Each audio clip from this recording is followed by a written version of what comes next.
I need to tell you all something, and it's the most important thing I could ever say to you. In a little while, you'll know for certain that I'm putting my very life on the line and the safety of my family by sharing this with you. So I hope that that buys me at least a few minutes of your precious time. If this video is taken down, it wasn't taken down by me, alright? Now I'm partly doing this to wash your blood off my hands, because God saved my life on a midnight highway one fateful night for this very cause. And He's watching, as He clearly proved that night. See, I should be dead. My sleeping driver was hurling us toward a concrete wall at 100 kilometers an hour when an angel of God was sent to wake me up from a deep sleep with just a whisper, and just in time. And for what? Not so I could win X Factor or buy that dream Porsche or marry that dream girl, but for this, for these words, for this moment, so I can tell you something, so I can warn you about something. Nothing could be more important than this. So cancel that movie you wanted to watch, skip that gym session. Don't scroll down to the next post. Just stay with me. Stay with me. Now, don't worry about the quality of the video or the audio. Just focus on the content. Listen to my voice and trust your eyes. Most of you won't care for the shocking thing I'm about to expose to you, because no one cares. No one cares. Not my exes, former friends, former bandmates, work colleagues, parents, family members, strangers. No one cares. But still, I'm doing all this for one person. One single human being out there. God is calling you, and He's looking for the last ones before the storm. And if you think you know where I'm going with this, please keep watching, because the most important part of this video comes at the end. Now, everything you're about to hear is a fact, and I'll prove it to you. I will leave no room for doubt. And nothing can stop what's coming. So this isn't a call for an uprising, boycott, protest. No. The Titanic is sinking, and it's unstoppable. All I'm going to do is point you to the life raft. And if you want to ignore me, then fine, proceed at your own peril. God knows I've tried. If you want to mock me, then at least share the video. Let others mock me too. Tell your friends. Check this freak out. Anything to help me reach someone who has eyes to see and ears to hear. And like I said, in a few minutes, you'll know why my well-being is in danger, and that of my loved ones too. Now let me ask you something real quick. Who do you think, generally speaking, runs the world? What type of people are the leaders of our countries and corporations, and the rich and the famous too? I mean, like, are they Christians? Do Christians run the world? Well, no, of course not. Buddhists? No. Do Muslims run the world? No. What about atheists? It's got to be atheists, right? Because we've come such a long way as a society, and atheism is the rational state of mind for the modern type of person, right? No. What about a mixture of people? Different types of people run the world. Let me tell you something. All the leaders from Africa to Europe to the Middle East, Israel, Syria, Iran, all the way to the Americas, all these people, and we'll get to the celebrities in a second, they're not atheists, Buddhists, or Muslims. No. What if I told you that they all belong to the same religion? A secret religion. One that none of them are allowed to talk about. One that you should worry about because it affects you beyond belief in ways that you never imagined. Before I tell you what this worldwide secret religion thinks of you and plans to do to you, let me tell you what this religion is. And how do I know about this religion? Because I used to belong to it. And today I'm renouncing it publicly, breaking my oath of silence, which they imposed upon me and every single other member during ceremonies under the penalty of death. That's why my life is in danger. Every person you're about to see has taken the same oath as I did, over and over, no matter where on earth they're from, including Scott Morrison. your Prime Minister and mine. But see, I was plucked from it, saved from its camouflaged clamps, from its extravagant deception and its spiritual corpse, by none other than God Almighty. No one else is going to tell you this. Not your favourite singer or politician, who more than likely also belong to this hidden religion. Nowhere will they speak because they love it. They love their lives. They love their success, the money, the worship they receive. And then there are those who have left but have never broken their oath out of fear. Trust me, you don't know who you're messing with here. The few that have spoken out, well, they lost everything. Or either their reputations and livelihoods are threatened or destroyed, or they're framed for a crime and end up in jail, or they're murdered and made to look like an accident or suicide. Now, just for the record, the God that saved me, which God was that? Jesus Christ, of course, the one and only. And he's the only one they hate, along with his disciples. So I'm invincible until he's done with me. That's why I don't fear him. Now, please don't let the name of Jesus scare you off just yet, because if you're an atheist, you're especially going to want to hear this. Christians and atheists are the most pathetic bunch in the eyes of this ancient religion, the one that rules them all. And I'm only going to show you the tip of the iceberg. And just like an iceberg, the full body of this secret religion continues down past the line of sight, beneath the ocean. It widens in mass and scope until it continues further into the depths, into ever-increasing darkness and invisibility, until it reaches its foundations, which is firmly established in thick blackness, completely unimaginable and not perceived at all to those who only ever get to see its tip peeking out of the ocean top, including most of its members. At least 75%, 80%. And unless you're a member of this religion and this secret society, as they call it, you won't be granted access to the world stage or of a position of influence. It's become a prerequisite for success now that they've gained pretty much full control and their members are in every place of prominence and power. So brace yourself for the truth that has been hiding in plain sight every day of your life, and for the mind-blowing, out-of-this-world climax to this video. Now look at this. There's a few different ways they display their allegiance. They don't do it often, and some don't do it at all. But most of them can't help themselves, because when they do it in public, it's a hidden statement. And that statement gives them a lot of satisfaction. The celebrities usually cover one eye, or hide it in some way, and obscure it, or emphasize it like this. Or they close one eye, or peek through it, through this hand gesture, all to highlight one single eye. It's called the all-seeing eye. Other times they'll just display a drawn eye somewhere, or a tattoo of it. The other method they use is what's commonly known as the hidden hand. Here, for example, River Phoenix is doing both the hidden hand and the all-seeing eye, so you can see the direct connection between the two. But in the political world, usually it's done with the hidden hand. And of course, this. That's a secret handshake for the members of this secret one-eyed religion. We'll start with Scott Morrison here, hidden in plain sight as usual, for everyone to not see as usual. Look at the handshake. I was taught this very handshake, or grip as they call it, during my time in this great school of deception. Here's a picture of a normal handshake, and here's the secret handshake. Normal, secret. Now here's Scott Morrison with Daniel Andrews. Normal handshake, secret handshake. All of them are sworn to secrecy under the penalty of death. And remember, I'll prove it to you very soon. Here's former Prime Minister John Howard giving the secret handshake, and Kevin Rudd bowing down to this bloke in front of Julia Gillard.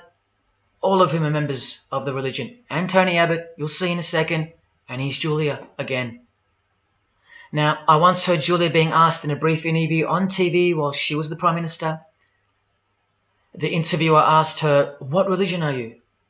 My ears pricked up as I was eating breakfast and I froze to hear the answer.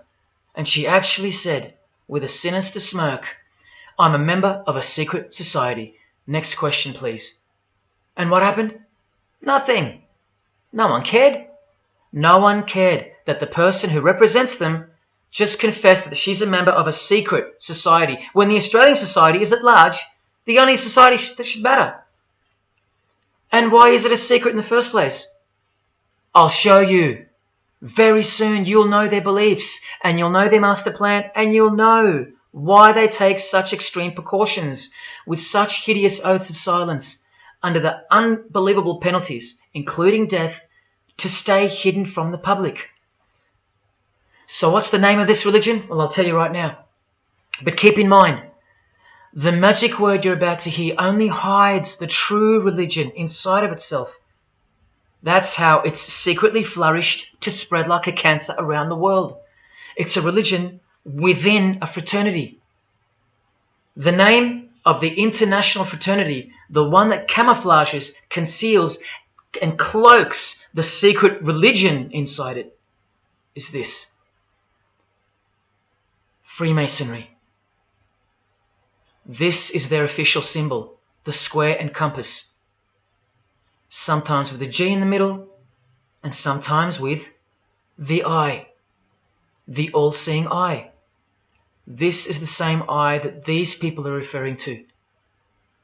That's where it comes from. The eye is sometimes placed in a triangle, and that's where this comes from, the eye in the triangle.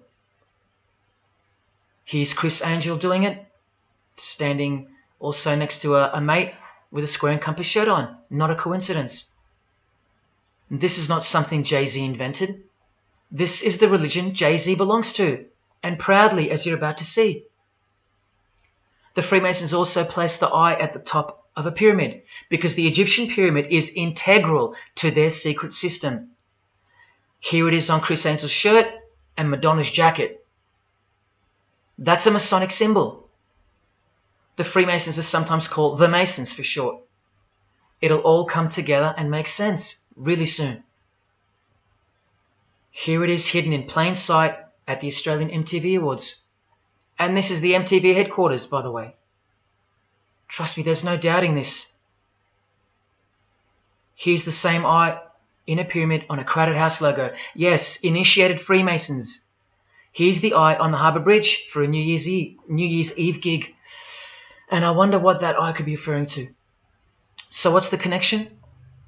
The religion is the connection, the secret religion. And you'll see. Prepare yourself for an incredible revelation and the amazing climax that comes at the end of this video. Now this is where the Freemasons are counting on you to lose interest, or roll your eyes and move on. Because in their beliefs, the uninitiated, meaning you, are ignorant and stupid compared to them. You're technically called the vulgar and the profane. Please prove them wrong. Prove them wrong. And stay with me just a little longer. Now the secret identity of this one eye lies in the heart of this religion that lives, breathes, feeds and grows deep inside of Freemasonry. And Freemasonry camouflages it very successfully. So it goes undetected and undisturbed until it ultimately fulfills a thing called the Great Work. That's what they call it. And they will succeed very shortly. Nothing can stop it now. And I think some of you can sense that something's coming. And who do we trust more than anyone in the world right now? This bloke. And there he is, giving the sign of the hidden hand in front of the whole world. The hidden hand sign is technically called the sign of the master of the second veil in Freemasonry. Veil, get it? Meaning hidden. Now, am I saying that this thing that's happening in the world isn't real? No. I'm saying this. Spoken like a true Freemason. And do you remember this guy? A safe place and a dangerous place. We must treat this new world order, this new world of COVID, we must treat this new world of COVID even in our own homes. So what is this New World Order that he accidentally mentioned? It's common language in Freemasonry, and it has been for a long time. For at least this long. Since the US $1 bill. Hidden in plain sight, complete with the pyramid in the eye. It's the ultimate goal of this religion. And I'll show you what the great work is, at any cost. And Australia, like every other country, is now up to its neck in this pyramidal, one-eyed, occult religion. You think there's nothing hidden on our own money? What about this shadow of a bloke? Who's he hiding in the background? Well, these numbers right here will tell you. And I'll show you that too. Did you know there's a giant pyramid in Australia? You want to see it? Sitting right at the centre of Australian power? Look closely, because you'll miss it. Because that's the way they designed it. There it is. Hang on. Do you see it yet? And what about now? That is the frame of an Egyptian pyramid, which we can now firmly call a Masonic pyramid, complete with a missing capstone. And if you're still in doubt that you're looking at a pyramid, there you go. A perfect to-scale pyramid hiding out of sight inside the giant frame that surrounds it. This is going to be so unbelievable to you that you probably won't believe it. Or if you're that far gone, if you really have lost touch with your own soul, you won't care. And you'll miss the opportunity to have your own eyes open first to the worst news and then to the best news you could ever wish for on this God-forsaken planet in which you're destined to lose everything you have and everything you love until eventually you lose yourself. We have to establish what this religion that's hiding inside of Freemasonry actually is, and we will. And it's shocking, but it's reality. The symbol of the Freemasons itself is not what it seems. It's a squaring compass on the surface, but it conceals something that'll become obvious when I show you. But before we uncloak Freemasonry to see its true nature, its ugly face and its shameful nakedness, because I gave you my word that I'm going to prove it to you. This is the oath they have to take. This is the oath that I took. And your favorite actors and singers, just about all your heroes, just about, even some of your relatives, who probably have no idea what Freemasonry is or was, and why they took such gruesome oaths. So for those who are going to say, my grandfather was a Freemason and he was a great bloke, or don't the Freemasons run that retirement home? Just wait. Because I'm talking to Freemasons here as well. And don't you worry, they're going to come out of the woodworks. But they're all under the oath of secrecy. Don't forget that, no matter who they are. Adele, Neil Finn, Chris Angel, or Scott Morrison. The oath comes first. And here it is. This is taken from an official Masonic publication, not intended for the public. This is Duncan's Ritual of Freemasonry.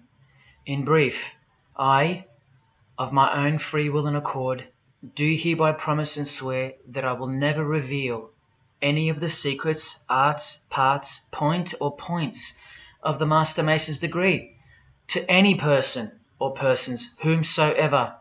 This I solemnly, sincerely promise and swear, under no less penalty than having my body severed in two, my bowels taken out and burnt to ashes, so no more remembrance be had of so vile and wicked a wretch as I, should I ever violate my Master Mason's obligation. So now you know what they think of me. I'm a vile and wicked wretch for breaking my oath. So how can anyone ever trust a Freemason when he speaks about Freemasonry? Unless you're speaking to a rare breed like me. Never reveal any parts, not even a single point, to anyone. Here's another penalty from another degree, this time from Richardson's Monitor of Freemasonry, a legitimate Masonic publication for instructing and laying out the ritual. binding myself under no less penalty than having my throat cut across, my tongue torn out by the roots, and my body buried in the rough sands of the sea. These are the penalties they swear to. And yes, the lodge has penal authority to execute. This is how they look when they're initiated. They have to remove all their clothing and jewelry, including wedding rings, crucifixes, the most meaningful things to them, no matter what. They have to go, because complete allegiance to the society is required. You're blindfolded at every initiation because you symbolize someone who lives in utter darkness before you receive the light of Freemasonry. And that light will become so obvious to you in a bit. The secret that is being unveiled by incremental degrees to the candidates in the lodge is staring us in the face in daily life. And that truth is pretty scary if all you know and all you have is this world. But they know much more than that. At one point, when the blindfold comes off, this is what you're surrounded by. Blokes dressed like this, holding swords to your face. And that's nothing compared to what comes later. So your own wife or daughter don't qualify for discussion in these matters, unless they too are initiated to the same level as you. So please don't tell me that your grandfather or your neighbour is a Freemason and that there's nothing wrong with Freemasonry. How would you know when they're under oath never to reveal anything to anyone? The whole successful system is constructed by the art of lying to the public and to their own members of lower degrees. And we trust these people. Now here are the illustrations for the signs and handshakes. And you only receive them after the oath has been taken. This is the sign you do upon entering and exiting the ritual room while facing the Grand Master. It stands for throat slit, and it goes like this. A continual reminder of where you are and what awaits you if you have a change of heart or rebellious spirit. And here you have the illustrations of the secret handshakes. Look familiar? And this is the sign of the Master of the Second Veil. See? Purely Masonic. You don't pick this stuff up off the street. Now this is how it's generally executed in the public arena.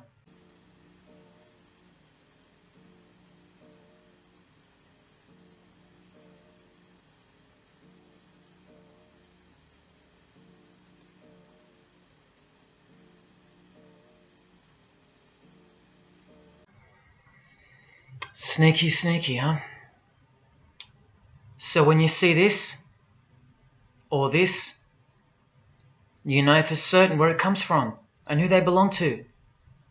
Look at Kramer on the front page of the privately circulated Freemason magazine, officially a Mason, like fellow brother Tony Abbott, and he's doing this. That's a direct link to the mysterious all-seeing eye of Freemasonry. There it is on the walls of the inside of a lodge room. So there's no reason to doubt that those who do this belong to this. This is another sign they do quite prominently. It's the sign of silence. This is from Richardson's Monitor of Freemasonry again, a finger over the lips. Now these signs are slightly morphed over time, so covering the mouth in a variety of ways is the expression of being bound to secrecy and silence. Silence or death, as Little Wayne here is portraying. Here's the oath of a second-degree Freemason on page 21 of Richardson's Monitor of Freemasonry. Binding myself under no less penalty than having my left breast torn open and my heart and vitals taken out, thrown over my left shoulder, should I wilfully transgress any part of this my solemn oath. In this degree, the penalty is to have your whole body dissected, bowels removed and heart cut into pieces and thrown into a field where you are eaten by animals, all to protect the secret religion of the rich, powerful and famous. In the Knights Templar degree, the penalty is to have your head cut off. Listen to this penalty. And this one has happened throughout history more than any other, because it works so well without having to resort to death or the threat of death, and it's easier to execute. Now this applies to all areas of industry. It's done through the ruining of your reputation by fellow Freemasons, pointing him out to the world as an unworthy vagabond, by opposing his interests, making life very hard for you, by deranging his business, by transferring his character wherever he may go, and by exposing him to the contempt of the whole fraternity, the secret society, and the world. Wow! How many people do you think they've threatened, ruined, framed, cheated, and utterly destroyed to protect their secret religion? And in case you think the Masonic Lodge hasn't got the authority over the initiates, especially the ones in the higher degrees, this is from the Encyclopedia of Freemasonry. Under mandate, the orders and decrees of the Grand Master or of a Grand Lodge are called mandates, and implicit obedience to them is a Masonic obligation. And in Sickles' Monitor of Freemasonry, you plainly see they have a right to kill. A lodge has a right to exercise penal authority over its members. Exercise the penalties. So don't let a Mason tell you, oh no, that's just symbolic, the oath. Their laws are above the law of the land, and the proof are the oaths themselves. Because in normal society, you can't ask someone to accept having their throat slit as a penalty in order to be a member of any club or workplace. Unheard of. But not in Freemasonry, not in the secret society world. I told you, you don't know who you're dealing with and what's coming for us all. Here's what they think of the public. Here in speaking to the candidate, it's stated, but have a care not to defile the sanctuary by a spirit of curiosity, meaning don't try to join us just for fun. And take care not to increase the number of the vulgar and profane, meaning don't invite too many outsiders to join because they're vulgar and they're profane. This is more or less an invitation-only fraternity. Here from the Encyclopedia of Freemasonry again, written for Masons only and written by 33rd degree Masonic legend Albert Mackey, stating the same thing. Masonic definition of profane. One who is ignorant of the sacred rites of Freemasonry. One who is not allowed to enter the temple and behold the mysteries. And here, being uninitiated. That's the world at large. And here from this old ritual book written by the same legendary author, in the 33rd degree initiation, the Mason drinks wine from a human skull,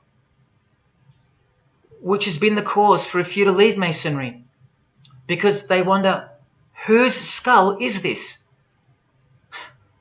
In the 30th degree, part of the ritual involves stabbing skulls. Illustrated right here.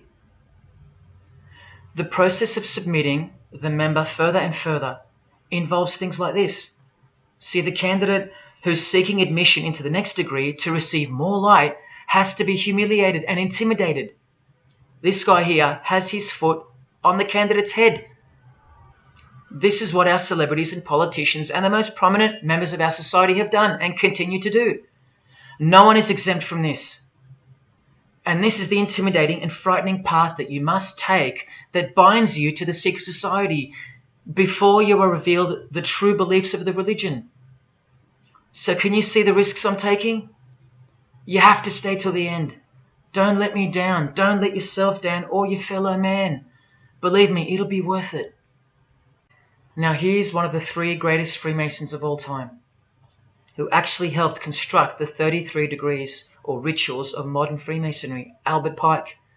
A hideous man with a deeply complicated mind, and one who will soon help you to see who they really are. This is how important he is to Freemasonry.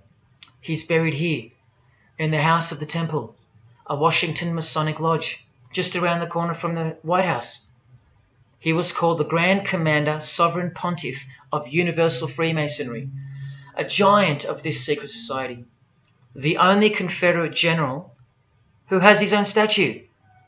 And who were the Confederates?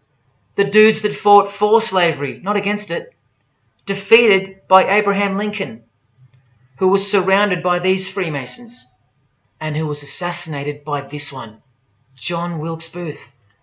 doing the same sign of the master of the second veil. A Freemason assassinated Abraham Lincoln. Undisputable when you have the eyes to see.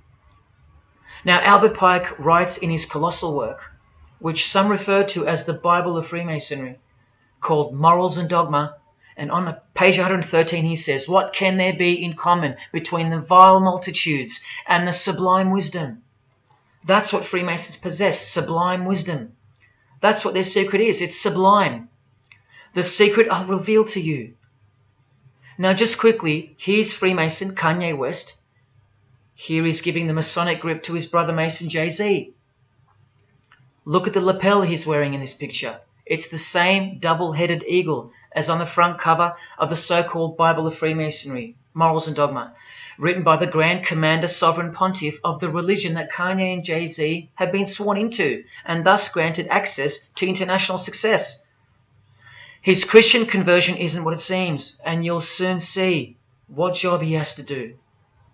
Now look at what else Freemasonry thinks of the uninitiated, from the words of the Grand Commander himself. The truth must be kept secret, and the masses need a teaching proportioned to their imperfect reason. I hope you're listening, because we're about to get going here. These truths were covered from the common people as with a veil. There's that veil again. And the mysteries were carried into every country. Freemasonry was secretly imported from the East into the whole world to weave its web in the darkness to increase and advance its agenda. The sages, meaning the enlightened ones, always had an esoteric creed, unknown to the vulgar. And here he says, to the end that the vulgar herd, seeing, might not see anything, and hearing, might comprehend nothing. Are they right? Am I wasting my time, laying it all down for nothing? Because they know you so well? Your favorite celebrity and politician's secret religion is beyond the reach of the vulgar. Vulgar is what you are to them. He won't tell you. She won't tell you. And they won't tell you.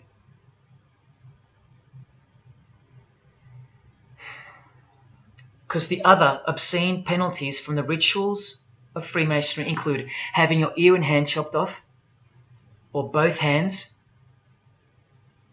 being hung in your own home, and my personal favourite, having the top of your skull cut off so your brain is cooked in the sun.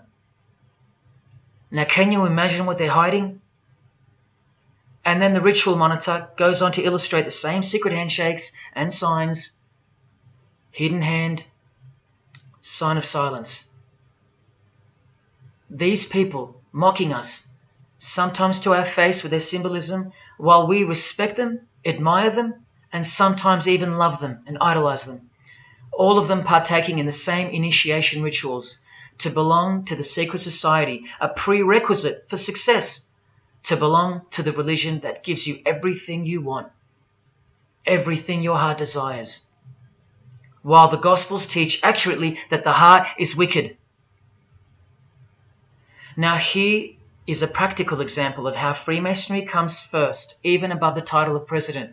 Here's a portrait of George Washington doing the sign of the Master of the Second Veil, and here, Freemason, before and above president.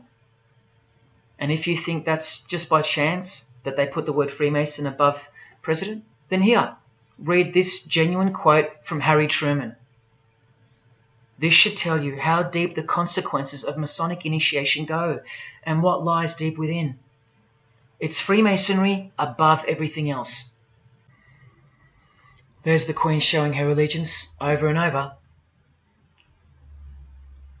And here's the Queen leaving a very special hospital with a very special nurse.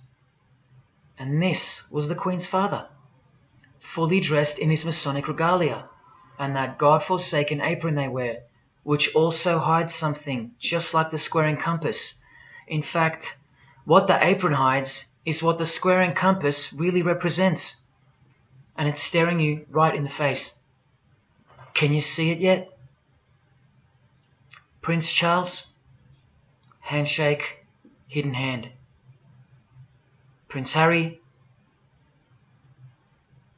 Prince William. And here is the Grand Master of English Freemasonry, Prince Edward, also in full gear. What a lovely looking chap. And now he's giving the Masonic grip in front of this stone that was placed there to memorialize his visit to Cape Town Lodge. And what about this guy? Prince Philip, husband of the Queen. Do you remember him saying this? Yeah, and here's the article in case you think he didn't. Initiated member. Do you slowly see what the Masonic mindset is? We are beneath them. And the craziest thing is, if they can turn you into what they think of you, then you deserve what's coming. It's a natural law. It's the law of nature. And I'll soon show you their real Bible, for lack of a better term, which justifies it all, and the one which guides their morals. And it makes a lot of sense, because the power of the deceptive phenomenon of Freemasonry lies in the fact that it contains real truth, intertwined with untruth. Now, this actual book that guides their morals and plans, it isn't written by hand, and it's been around longer than the Bible. So they think it's purer, sublime as they call it. And it's the foundation on which the religion is built upon. And that Bible, so-called, that unwritten Bible, is the key to unlocking its secrets. I'm going to hand you that key. And it's all going to come together like a flood. So they're going to own it all by their own words and actions. And they're going to introduce us to a new system of life, but only after a number of shocking events take place, which I'm so close to telling you about. But first, I have to tell you the name of the secret religion and the identity of the I. Now, for the few of you that think of hospitals and charities and nursing homes when you hear the word Freemason, a word which I soon hope to never speak again after this video, well, it's a front, a cover story, and like everything else in this presentation, I'm going to show you. This too is for the poor Freemasons that are going to have the call to make an appearance in the comments section trying to defend their beloved fraternity.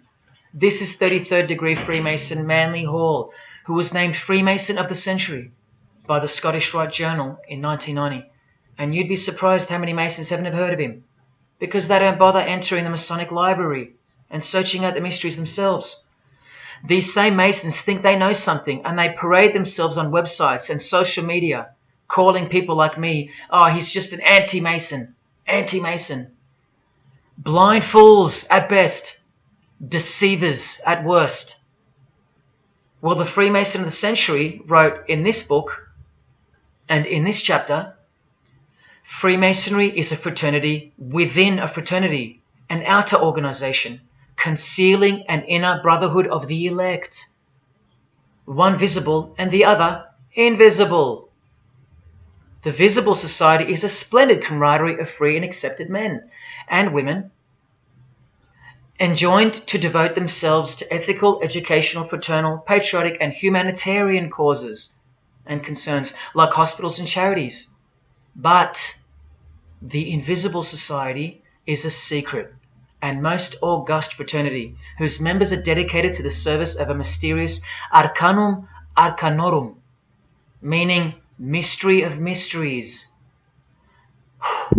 Now I wonder what that could be. So once again, don't listen to the lost or deceptive Masons that'll come here trying to cheat you from the truth, telling you that I don't know what I'm talking about or calling me an anti-Mason. Because there you just heard it. There's a Masonry for the majority of Masons, and then there's the real thing, the secret religion, which should shock you when it's announced. These same lost or deceptive Masons also love to repeat, like parrots, that Freemasonry is not a religion. Well, what does the Freemason of the Century have to say about that? From this book, he writes, Masonry is essentially a religious order. Not just a little bit religious, but essential. And here, the iconic giant of Freemasonry says in Morals and Dogma, every Masonic lodge is a temple of religion, and its teachings are instructions in religion. So please, sit down, Masons, because Freemasonry is a religion. And soon, I'm going to tell you what it's really called. Now look at this from the same book, and speaking about fellow Freemasons being initiated in the lodge room. Part of the symbols are displayed there to the initiate, but he is intentionally misled by false interpretations. Their true explication is reserved for the princes of Freemasonry. The whole body of the royal art, which you'll know all about soon, was hidden so carefully in the high degrees. So you see, the whole thing is built on lies. And the ultimate liar lives inside the triangle, above the pyramid, so that even the highest Masons are living a monstrous lie. Wake up, Masons. Even you are deceived, just as the public is. Unless, of course, you're hungry enough to want to acquire all the power and climb up that pyramid closer to the eye that sees all. In that case, close your mouth, go back to your lodge, and good luck to you. Or, of course, grow some kahunas and be honest. But then you can't, right? Because you'd be breaking your oath. Sad. Oh, it's good to be free, under the wing of the true master. Stick around if you're interested, and you'll get to see some wonder. When I pull that cloak called Freemasonry right off, and those that are still here watching will get to see the true colours of the nakedness and the horror of the Masonic Lodge, and the religion that rules them all. Another thing that Masons will repeatedly say is that this has nothing to do with Freemasonry, and it's just a conspiracy theory. Well, the 33rd degree Freemason of the century also wrote this book about 100 years ago, The Secret Destiny of America. And look at the front cover. And I'll tell you why America is so important for the ultimate goal of the secret society. It's disturbing, but it's also essential in understanding the near future and what's going to take place. So for the Freemasons that still say that this is not a Masonic design, especially this Masonic website called Masonic Info, insisting here that even the eye in the triangle or pyramid is not Masonic. Completely laughable and pure disinformation for the stupid masses. Try arguing against this.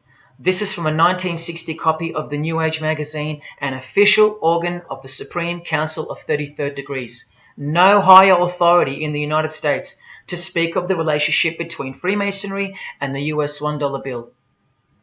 Masonic symbolism in a $1 bill. Look at them all. 13 leaves, 13 bars, 13 feathers, so on and so forth, and of course, this, the Masonic all-seeing eye, located in the pyramid. So, you think this is a conspiracy theory, or just a plain conspiracy?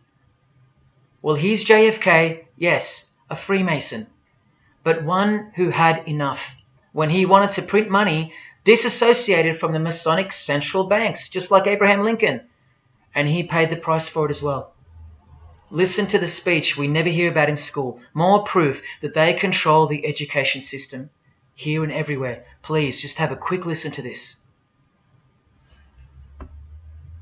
Ladies and gentlemen, the very word secrecy is repugnant in a free and open society, and we are, as a people, inherently and historically opposed to secret societies, to secret oaths, and to secret proceedings.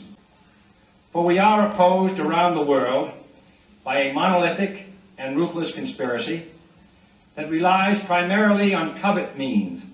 I am asking your help in the tremendous task of informing and alerting the American people.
As I said in the beginning, you're just seeing the tip of the iceberg peeking out from the ocean top. I told you, all personalities in the field of great influence are initiated members of Freemasonry. Otherwise they wouldn't be there. Within 60 seconds of me telling you what international Freemasonry really is, I'll prove it to you. Unequivocally, within 60 seconds. And then I'm going to drive it home, and then I'm going to show you what they're planning with this new age they're implementing, and then the conclusion, which is by far the most important part of this presentation. So when you hear me tell you the truth in just a moment, don't switch off in disbelief, because you can't believe that your favorite idol or whoever could possibly be involved, like you know them or something. You don't know these people. You do know that they're under oath never to reveal their beliefs to you. The vile multitude. It's time to trust your eyes now, not your feelings, especially after all that I've shown you. This is why the secret religion is so hidden. This is why it's so ingeniously designed through layers of lies upon lies, cloak upon cloak, and oath upon oath, concealing the truth for its chosen few. What is Freemasonry? What is the most secret yet most powerful religion in the world? Well, that's easy. We live in an evil, evil world. So there's only one religion that befits it. Freemasonry is Satanism in disguise. Now start the clock. From Morals and Dogma, prepared for the Supreme Council for 33rd degree. That's the highest degree in Freemasonry, and written by the undisputed heavyweight champion of modern Freemasonry, Albert Pike. On page 321, he boldly states, Lucifer, the light bearer. Strange and mysterious name to give to the spirit of darkness. Lucifer, son of the morning. Is it he who bears the light? Doubt it not. Did you hear that? Lucifer is God, and do not doubt it. Come on now, stay with me.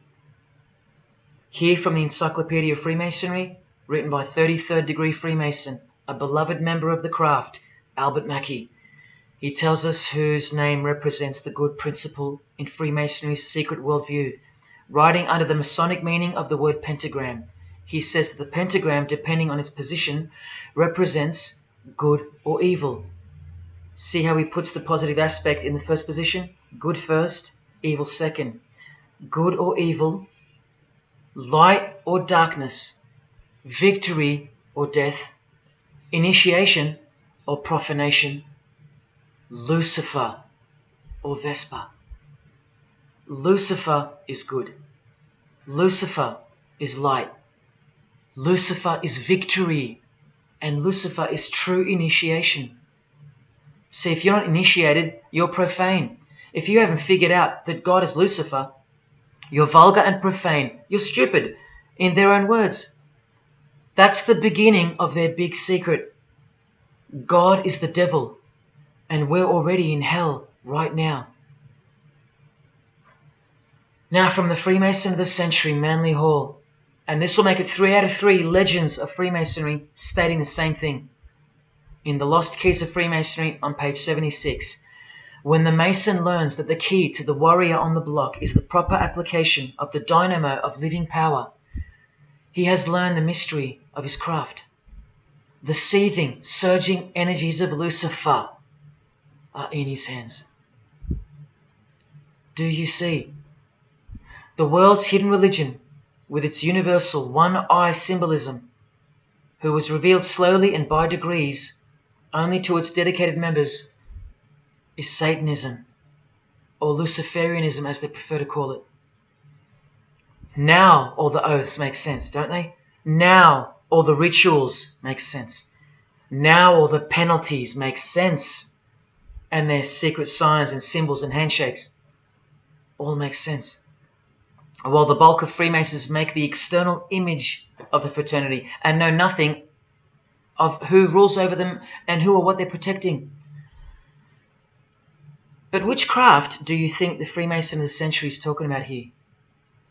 Which craft? Which craft? Which craft? witchcraft. You need to slowly wake up now.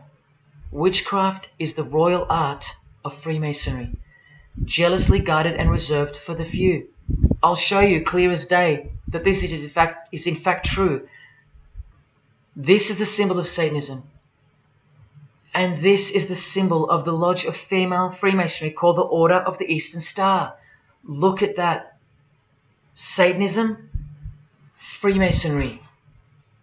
Trust your eyes. This is the symbol of the Church of Lucifer, founded by a 33rd degree Freemason, which I'll prove. Look at the Masonic squaring compass in the design. The Church of Satan and Lucifer, two sides of the same coin, nurtured and brought to an organized international level of power and influence by Freemasonry, in secret, and all done right under our noses. And if you think that your politicians or religious leaders or favorite idols can't be a part of this, you have to try and snap out of it, or suspend your everyday beliefs just for a moment, and I will clearly show you how it's not only possible, but it's actual. Please, I feel like it's now or never. If you don't get a glimpse of this now, then when? Who else is going to tell you this? When will you next be confronted with this? This is reality. And as much as you thought that ordinary people came into positions of power through hard work or concern for society or family connections, combined with brains and talent, that's not the case. That's the fantasy. This is the reality. They all go through Freemasonry. You think that Sam Worthington was so talented that he was picked over all those American actors to star in Avatar? Of course not. He was a Freemason. And so was the director, James Cameron, of the highest caliber. You have to remember that to them, Lucifer is good. Lucifer is the liberator. Jesus is the suppressor. Lucifer is pure love. Jesus is impure love. Lucifer left heaven for you. Jesus was crucified because he was a false Messiah. The world has always been deceptive, and we have been magnificently deceived. Here is an incredible example. Pay attention. This should blow your mind. Charles Darwin, the father of atheism and rationalism, was an initiated Freemason, doing the hidden hand of Freemasonry in this picture, and the vow of silence in this one. This would have remained unknown to us because no one's going to teach us this. But now we have the tools to see his beliefs, not through his words, but through his signs and symbols. I told you they can't help but to show off their religions, because they think we're stupid, vile, and ignorant. And I've proven that to you as well. So once again, are you going to prove them right by switching off and ignoring this? Well, unfortunately, more than 90% of you will. But what I'm giving you here is priceless knowledge, because no amount of money or success can substitute its importance. And I'm risking everything but my own salvation to share it with you. If only for the few of you. Think about what you've just seen here with Charles Darwin, because I don't know if you got it. You cannot be accepted as a candidate of Freemasonry unless you believe in a supreme being, as exemplified here with Phil Collins, speculated by some to be an atheist, but this seems impossible because, being a Freemason, he has to believe in a higher power, or more accurately, supreme being, and I can personally vouch for that. And look here in the Masonic Oath itself. The candidate says, "I will not aid or be present at the initiation of an atheist, a madman, or a fool." Freemasonry believes that to be an atheist is to be the equivalent of a madman. And they're right. Yet while they propagate atheism around the world, in universities and schools, Charles Darwin himself was a believer in an intelligent designer, a supreme being. He had to be, because he's a Freemason. And that intelligent designer that gave birth to us is named Lucifer in the highest degrees of Freemasonry. See? Never tell. He lied to you, because that's what Freemasons do. The whole thing is a giant lie that was carefully constructed by mutilating the truth, because mutilated truths make the most successful lies. This is the secret to their success, a lying tongue and a lying spirit, from the 1st degree to the 33rd degree, to each other and to us. I've proven that as well. And what did Jesus, how did he describe their God? The father of lies. How accurate. The one who comes to cheat, kill and destroy. How accurate again when I tell you their plans. Look here, Charles Darwin is noted as an influential figure by the Satanic Temple. And proof for them, apart from the intelligent design that is all around us, that Lucifer is real and that he's the god of this realm, is the power of witchcraft or magic. Magic works because there's a hierarchy or a pyramidal power structure in the spirit realm, a realm devoid of any love for you. And these spirits can be conjured up and summoned by the practitioners of the royal art of Freemasonry. They ask for something in return, however. Listen to Bob Dylan, a Freemason. Hidden hand, one eye symbolism. Out here doing these songs, you're still on tour. I do, but I don't take it for granted. Why do you still do it? Why are you still out here? Well, it goes back to the destiny thing. I made a bargain with it, a long time ago, and I'm holding up my hand. What was your bargain? To get where I am now. Should I ask who you made the bargain with? with the chief commander. On this earth? And in this earth, and then in a world we can't see. How does one communicate with Bob Dylan's chief commander, Lucifer? By the jealously guarded royal art of Freemasonry, witchcraft. This is from the Encyclopedia of American Religions. Secrecy is bolstered by a system of initiations and degrees, the Freemasonic system. The material which is kept secret is the magical knowledge of the group. This knowledge may consist of rituals and powerful magical formulas. Do you think J.K. Rowling isn't a Luciferian? In this article, J.K. Rowling reveals the inspiration behind the Deathly Hallows symbol. And what is it? The Masonic square and compass, with the one eye that all the celebrities mimic. That's the inspiration. They're all members of the secret society. If you think that doesn't prove anything, here she is with her new tattoo. It says Solve Coagula. Also a song titled by fellow Freemason Marilyn Manson. And where does it come from? Here, the Baphomet. The image of Lucifer as conceptualized by another Freemason, Eliphas Levi, in his book, The Doctrine of Transcendental Magic. This horrid thing, with breasts, a penis, and a goat's head with 2 horns, has these words written on its arms, Solve Coagula. The impact of the meaning of these 2 words should disturb you to soberness when I tell you about them. Because apart from other things, they involve the process in which the new system will be implemented at unbelievable cost to you and I. Here's a statue of the Baphomet at the temple, Satanic Temple, complete with 2 little kids admiring it. That's J.K. Rowling's religion, Satanism. The secret religion for the highly evolved and the highly successful. Welcome to the real world.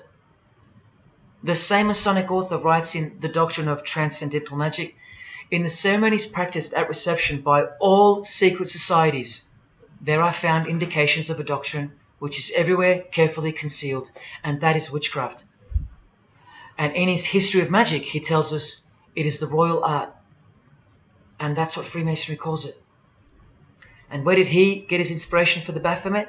From the Knights Templar, another secret society who were banned, and some of its members were executed in the 1300s for glorifying evil, as it's openly stated here in the Satanic Rituals.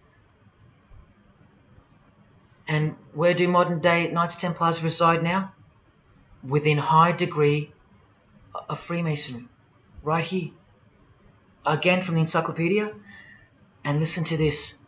The continuing impact of speculative Freemasonry, which means modern day Freemasonry, provided fertile soil in which new magical orders could grow. Magical orders, meaning other branches of secret societies, of which Freemasonry is the umbrella. Because Freemasonry is the king of secret societies. Just like JFK tried to tell us, it's the prestigious channel that one must go through. And it is the reason that the oldest religion in the world has made a colossal comeback and is now on the brink of success. Which, as I said, nothing can stop now. And again from the encyclopedia, the groups wear ritual garb and meet in magical lodges. And where do Masons meet? In the Masonic Lodge. Like here with a magical pentagram on their checkered floorboard. Are you believing your eyes? Or are you making excuses?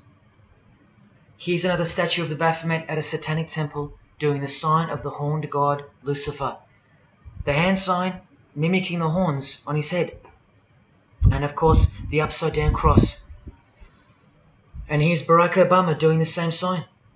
And the sign of silence with a twist. Who do you think he's mocking here? You and I. But mainly Christians.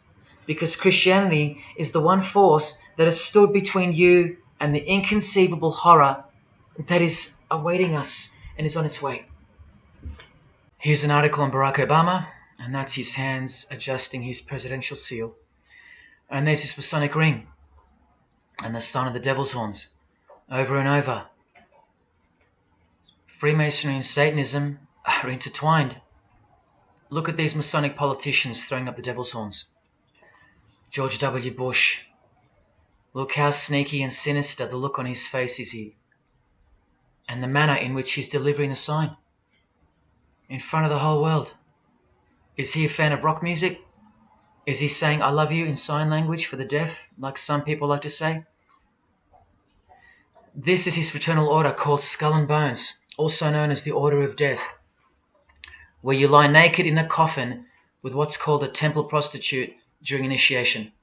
Clearly a Masonic order, with this guy displaying the hidden hand of Freemasonry. In Stanley Kubrick's last movie before his death, he's telling you that all prominent members of industry, including politics, as the movie goes on to show, are members of a satanic secret society. In it, he shows the members engage in an orgy and feast after the ceremony of dedication to their horned god. To identify which secret society he's referring to, he leaves the clues in the artwork. Not once, not twice, but 3 times. The One-Eyed Religion. And who do you think the title of the movie is dedicated to? None other than the stupid, ignorant, and uninitiated masses watching the movie. And you know it now. He knew that when we'd leave the cinema, we'd be commenting on the performance of Tom Cruise, or giggling about the orgy scene, or just being disappointed because the movie went too long, or some other meaningless critique with eyes wide shut.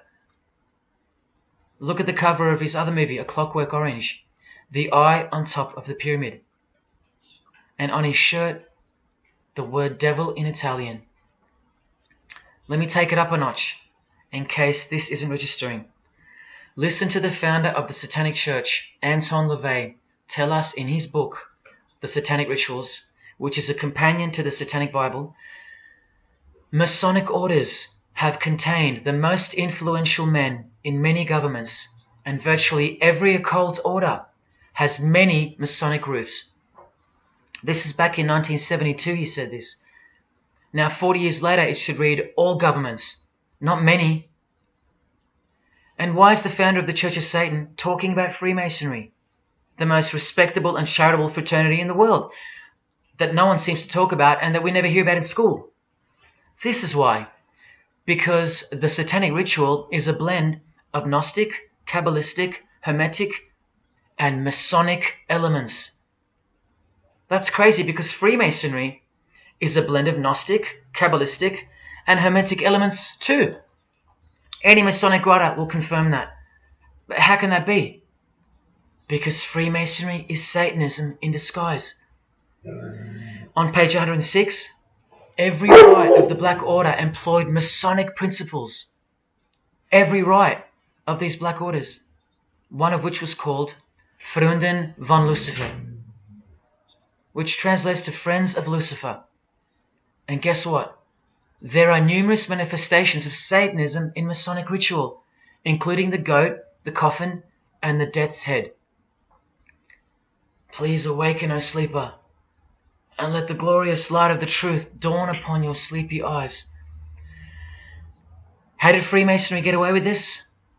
Just like Jesus, the greatest enemy of theirs, said they would, by dressing the wolves as sheep. A satanic underground carefully cloaked in Christian trappings. That's how Freemasonry got away with it. We can't find out about it because they run the media and the education system clearly. John F. Kennedy was brutally assassinated after he attempted to inform us that we are opposed around the world by a monolithic conspiracy. Did he know that Lucifer was the god of Freemasonry? I don't know. The Grand Master of my lodge, who was the mayor of the city, was a 32nd degree Freemason. That's one short of the top, one short of the true beginning of the secret religion, and he had no idea what Freemasonry really was. After 42 years in the lodge, they never invited him into the 33rd degree initiation because he couldn't see past the Christian trappings, as they were designed to do exactly that, trap the Christian, or trap anyone else who was too sensitive to behold the truth. Thus, Freemasonry could halt their progress at any time without suspicion because it's a rare thing to reach the 33rd degree, and every Freemason knows that. So that there are no rude awakenings that take place with those that aren't ready to embrace Lucifer as the true god of Freemasonry and the world. This is an ingenious system, birthed by what must have been demonic inspiration.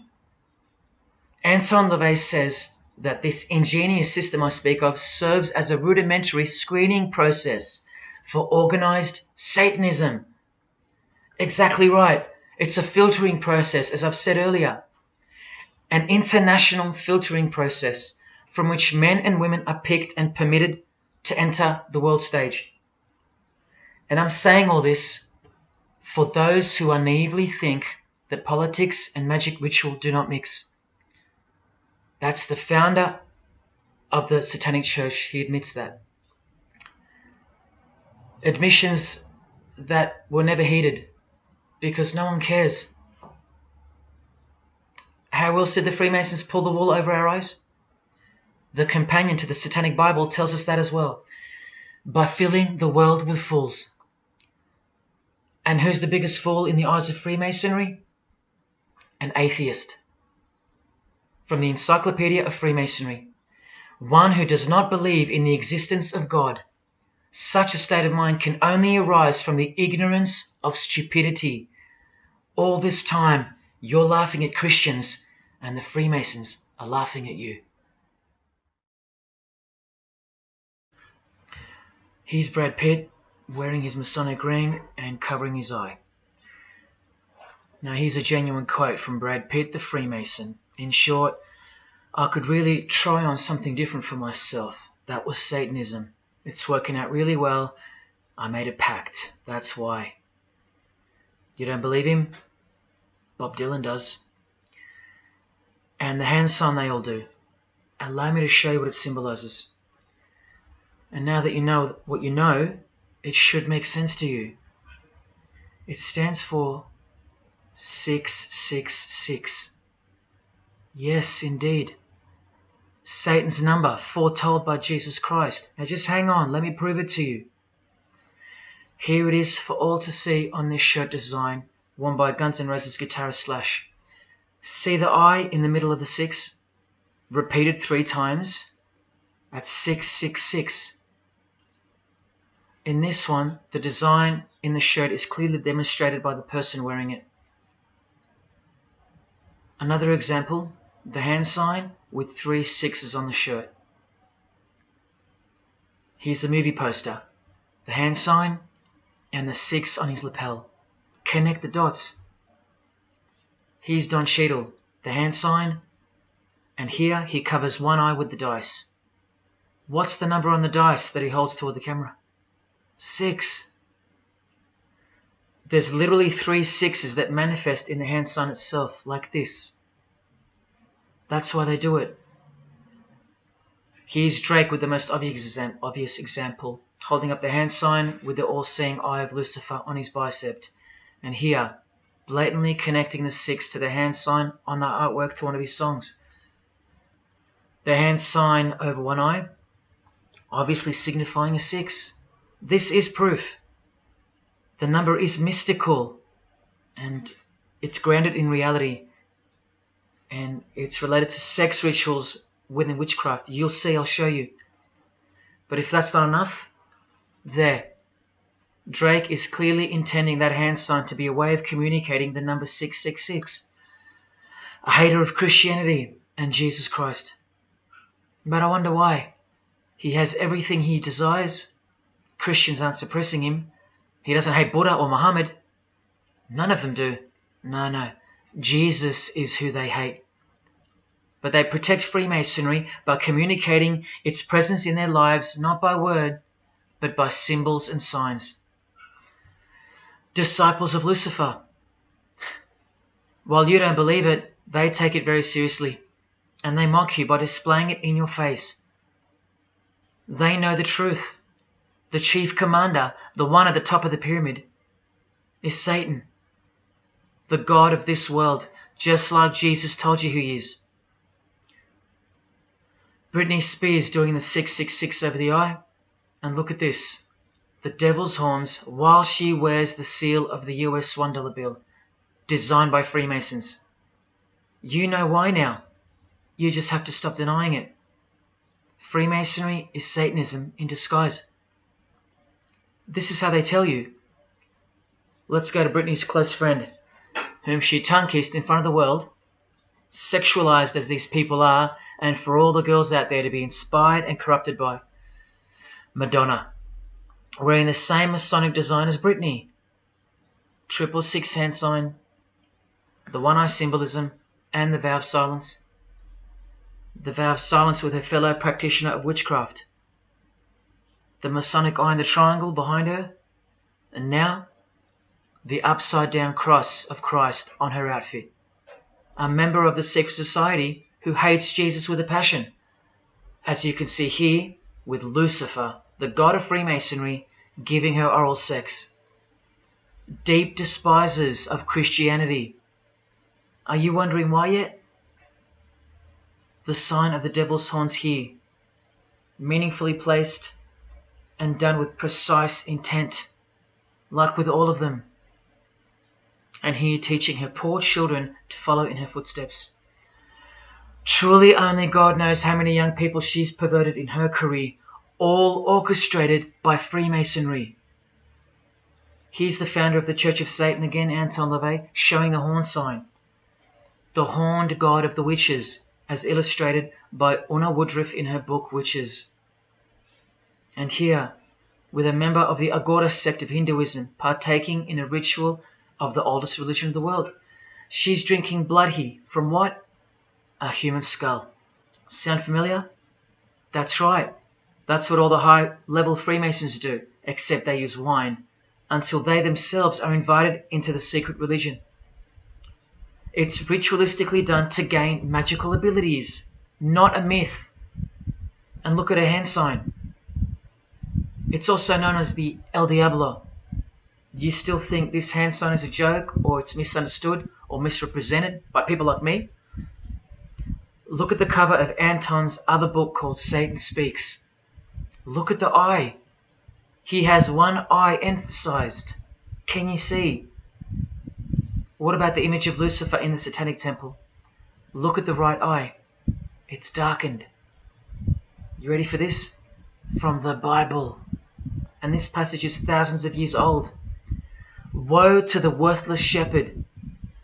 His right arm shall be completely withered, and his right eye shall be utterly darkened.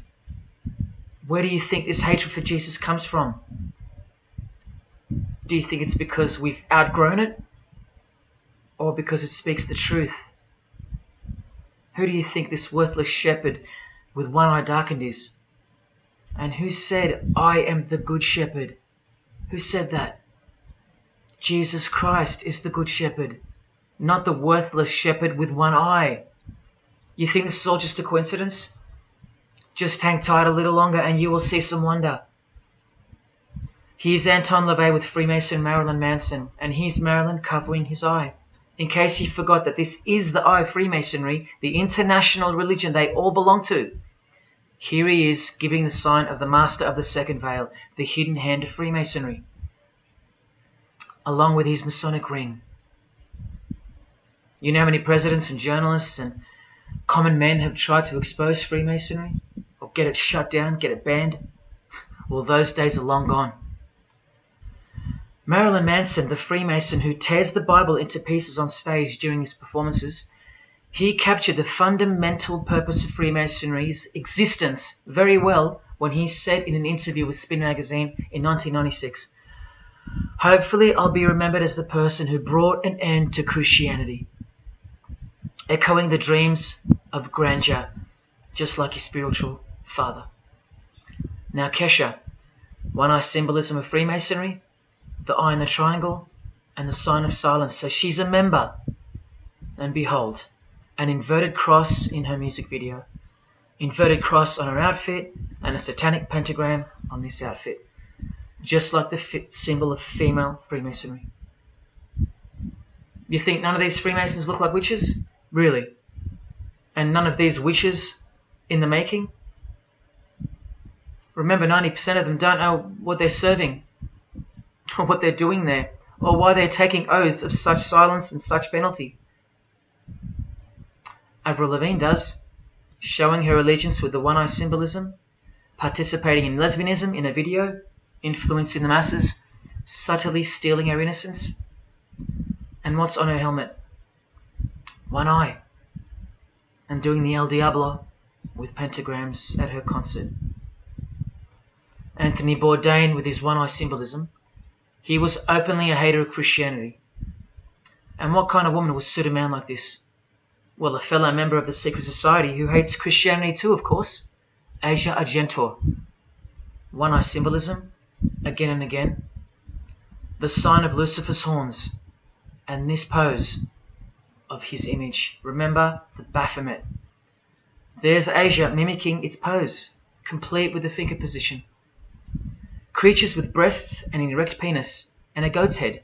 You know, things you find normal now, thanks to international Freemasonry, normalizing evil and filth through multiple levels of and avenues of propaganda and influence, including television, movies, music videos, schools, education, through legislation, through passing of laws to protect the evil nature, and of course through your favorite idols. Chris Hemsworth, just your everyday good Aussie bloke? I'm afraid not. One-eye symbolism and the sign of silence, both of which mean he's taken all the disgusting oaths of Freemasonry under the penalty of death, thus catapulting him over the competition, never to promote Christian values or Jesus Christ again. The 666 hand sign, and now, see how the hand symbol makes sense? Amber Heard, who was married to this Freemason, who's best friends with this Freemason. I told you they only date, marry and associate with their secret society. Here with the 666 over one eye, and this tweet. I think it's a tweet, I don't know. Look at the one eye closed, darkened if you will, and identifying its meaning with the devil's hand symbol. Of course, she camouflages the whole thing with her misdirecting words for the dumb masses. But we can see through that now, right? Oh, look, it's Elon Musk replying. He's a fan of Amber Heard. Or is there more to it? Good sign, he says. The sign of the devil's horns. The fertility god. The sex god. That's what he's referring to. Why on earth would he point that out? You know why. But to be sure, let's go to his wife or girlfriend, Grimes. One eye. And whose eye is it? You know that too now. The God of this world, who hates Jesus Christ just like she does. 2 inverted crosses of Christ and the pentagram. And what about Elon's mother? Of course, all members of the secret society. Most of us who never even knew it existed. Blink-182 initiated member with some of his secret brothers from the lodge. Vow of silence. Sign of the devil. Cyndi Lauper, all-seeing eye, vow of silence, the sign of the god of this world. Christian Bale, who thanked Satan at an award show, doing the sign of the master of the second veil, the hidden hand of Freemasonry. Ashley Tisdale, all-seeing eye, social media post, and hanging out with her boyfriend, who proudly wears the satanic cross. You think they belong to the same religion? Of course they do. Bonnie Wright, one eye and the satanic horns. John Cleese, I include him here because he's a well-known hater and mocker of Jesus Christ and Christianity. He got rich off it, and he's a proud Freemason, showing his allegiance. Motley Crue, Nikki Sixx, Tommy Lee, Vince Neil holding a cross upside down, and their album cover. Secretly Freemasons under oath while promoting Satanism in the open, doing their job and influencing the masses to hate Jesus and Christianity and to live a life of sin through seduction of their music. Secret society member Jimi Hendrix hiding one eye and telling you about the secret powers of music. Nirvana, Kurt, bass player Chris, Dave Grohl, Dave and Jack Black making the sign of the pentagram, a geometric tool used in the magical curriculum, and Dave wearing his upside down cross. Hard to listen to all those beautiful songs he's written now. Courtney Love and her daughter glorifying the symbol of Satan, and Nirvana discovering something on a road trip while covering some numbers up. Proud Satanists, all secret Freemasons.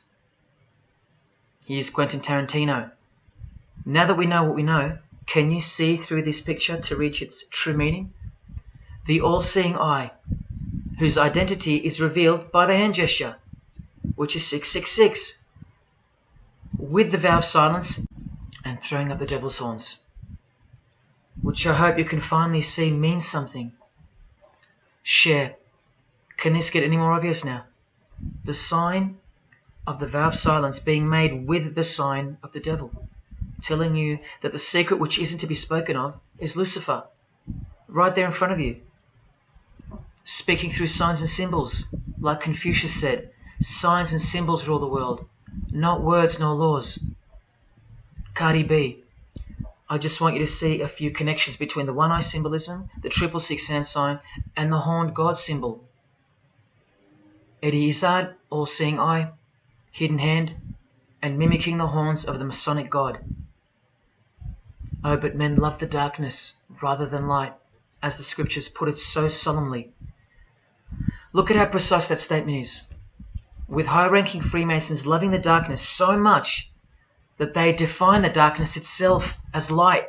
Watch. In MasonicWorld.com, an article by Worshipful Master John Alexander, who has journeyed from the lower degrees to the high and sublime degrees. This is the religion of our leaders and celebrities, so listen. He writes, every ritual from the high and sublime degrees that I've ever read contains the statement, I beg you to observe that the light of a Master Mason is darkness visible. I put it to you, brethren, that this is the most accurate description of Masonic light that you will ever find.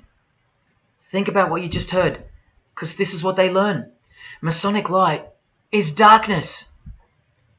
And this is before they enter the real religion of Freemasonry, Satanism. That's why in the high degrees the ritual states to the candidate, I beg of you to observe, meaning to ponder, to contemplate what they mean by the statement.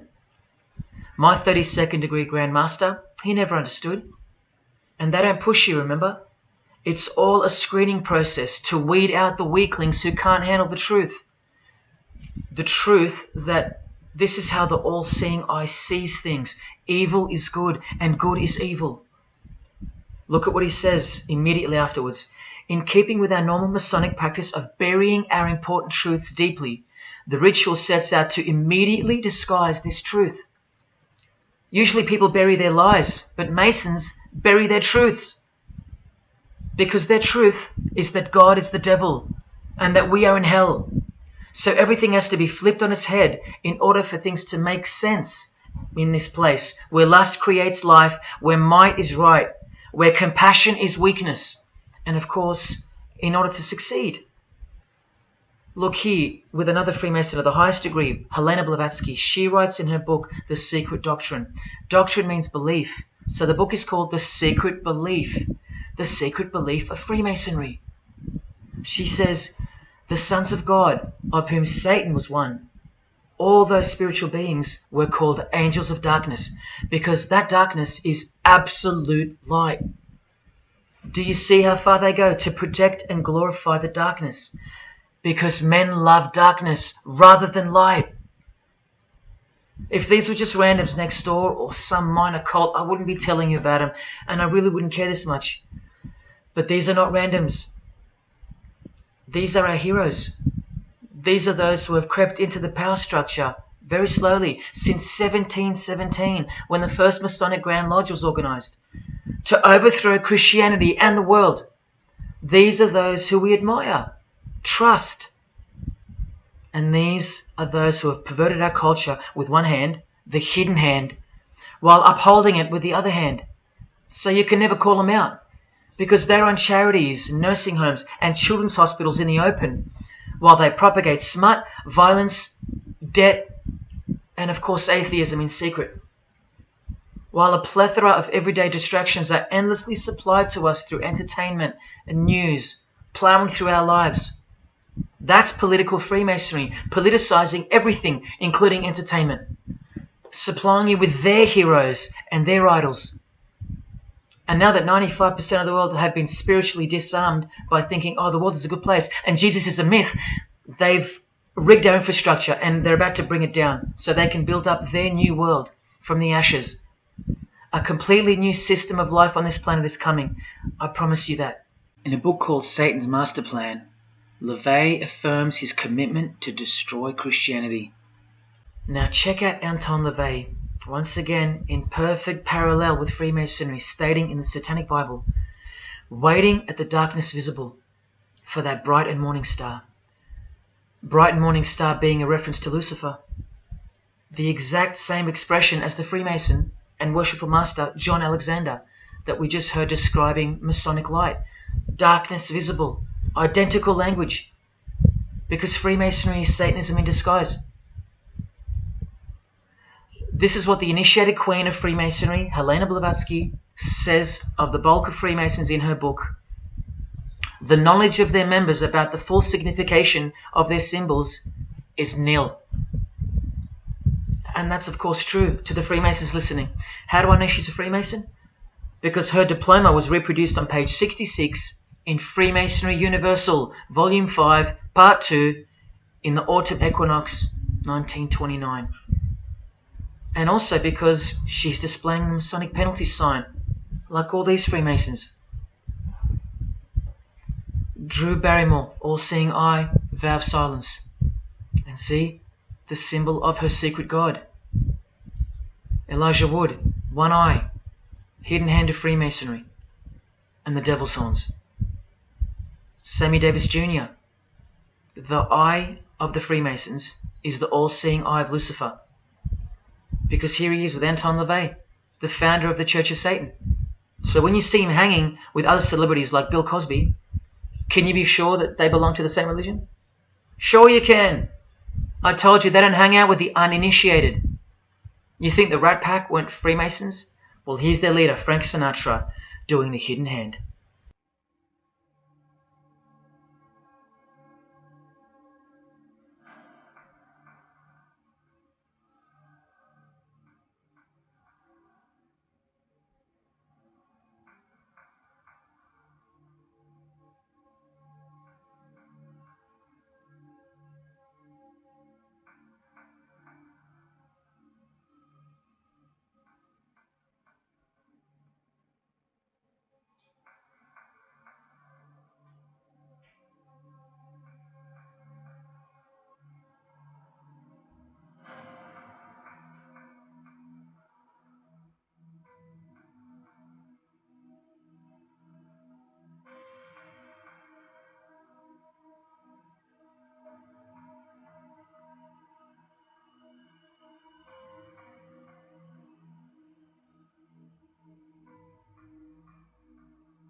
got introduced to the music industry. Because I swear I wanted to be like the Amy Grant of music. Yeah. But it didn't work out, and so I sold my soul to the devil.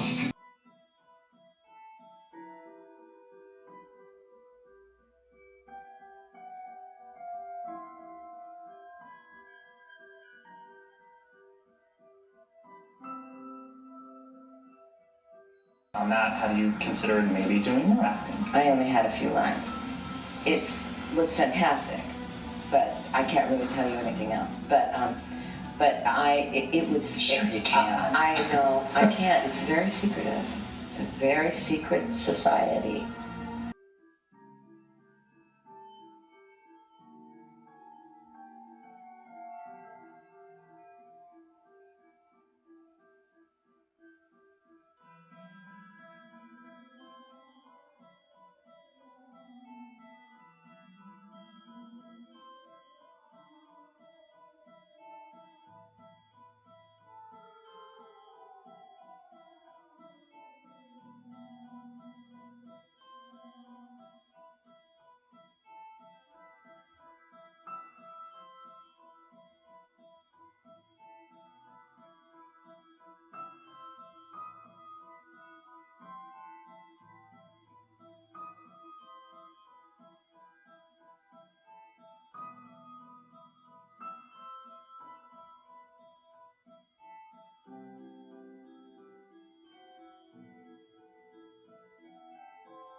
And I'm like, if you don't get this right now, I swear to Lucifer, I'm gonna.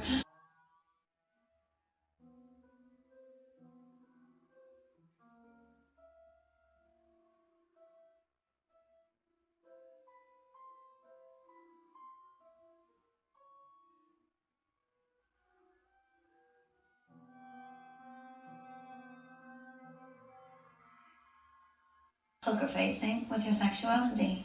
When I was making love to my old boyfriend, I used to think about women sometimes. Oh, good Lord. I'm sure he was delighted when you told me. Oh, good Lord. I'm sure he was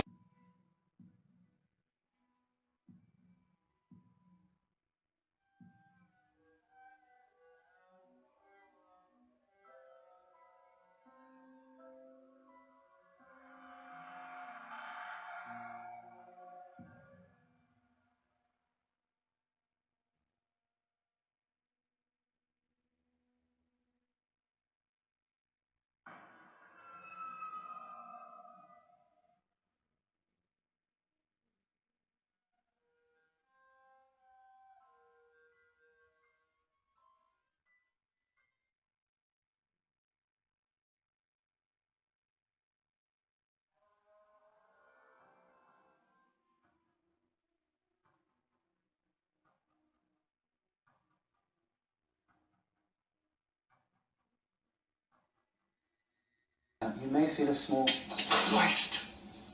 prick. Christ! Prick.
I'd like to, first of all, I'd like to thank Satan. I'd like to thank Louis Armstrong. I'd like to thank Neil Young. I'd like to thank the Rollins Band. I'd like to thank Bob Marley. I'd like to thank the Marx Brothers. I'd like to thank Salvador Dali. I'd like to thank Louis Bruel. I'd like to thank Miles Davis. I'd like to thank the Parliament Funkadelic. And I'd like to thank you, too.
there is a fork in the road that's approaching you.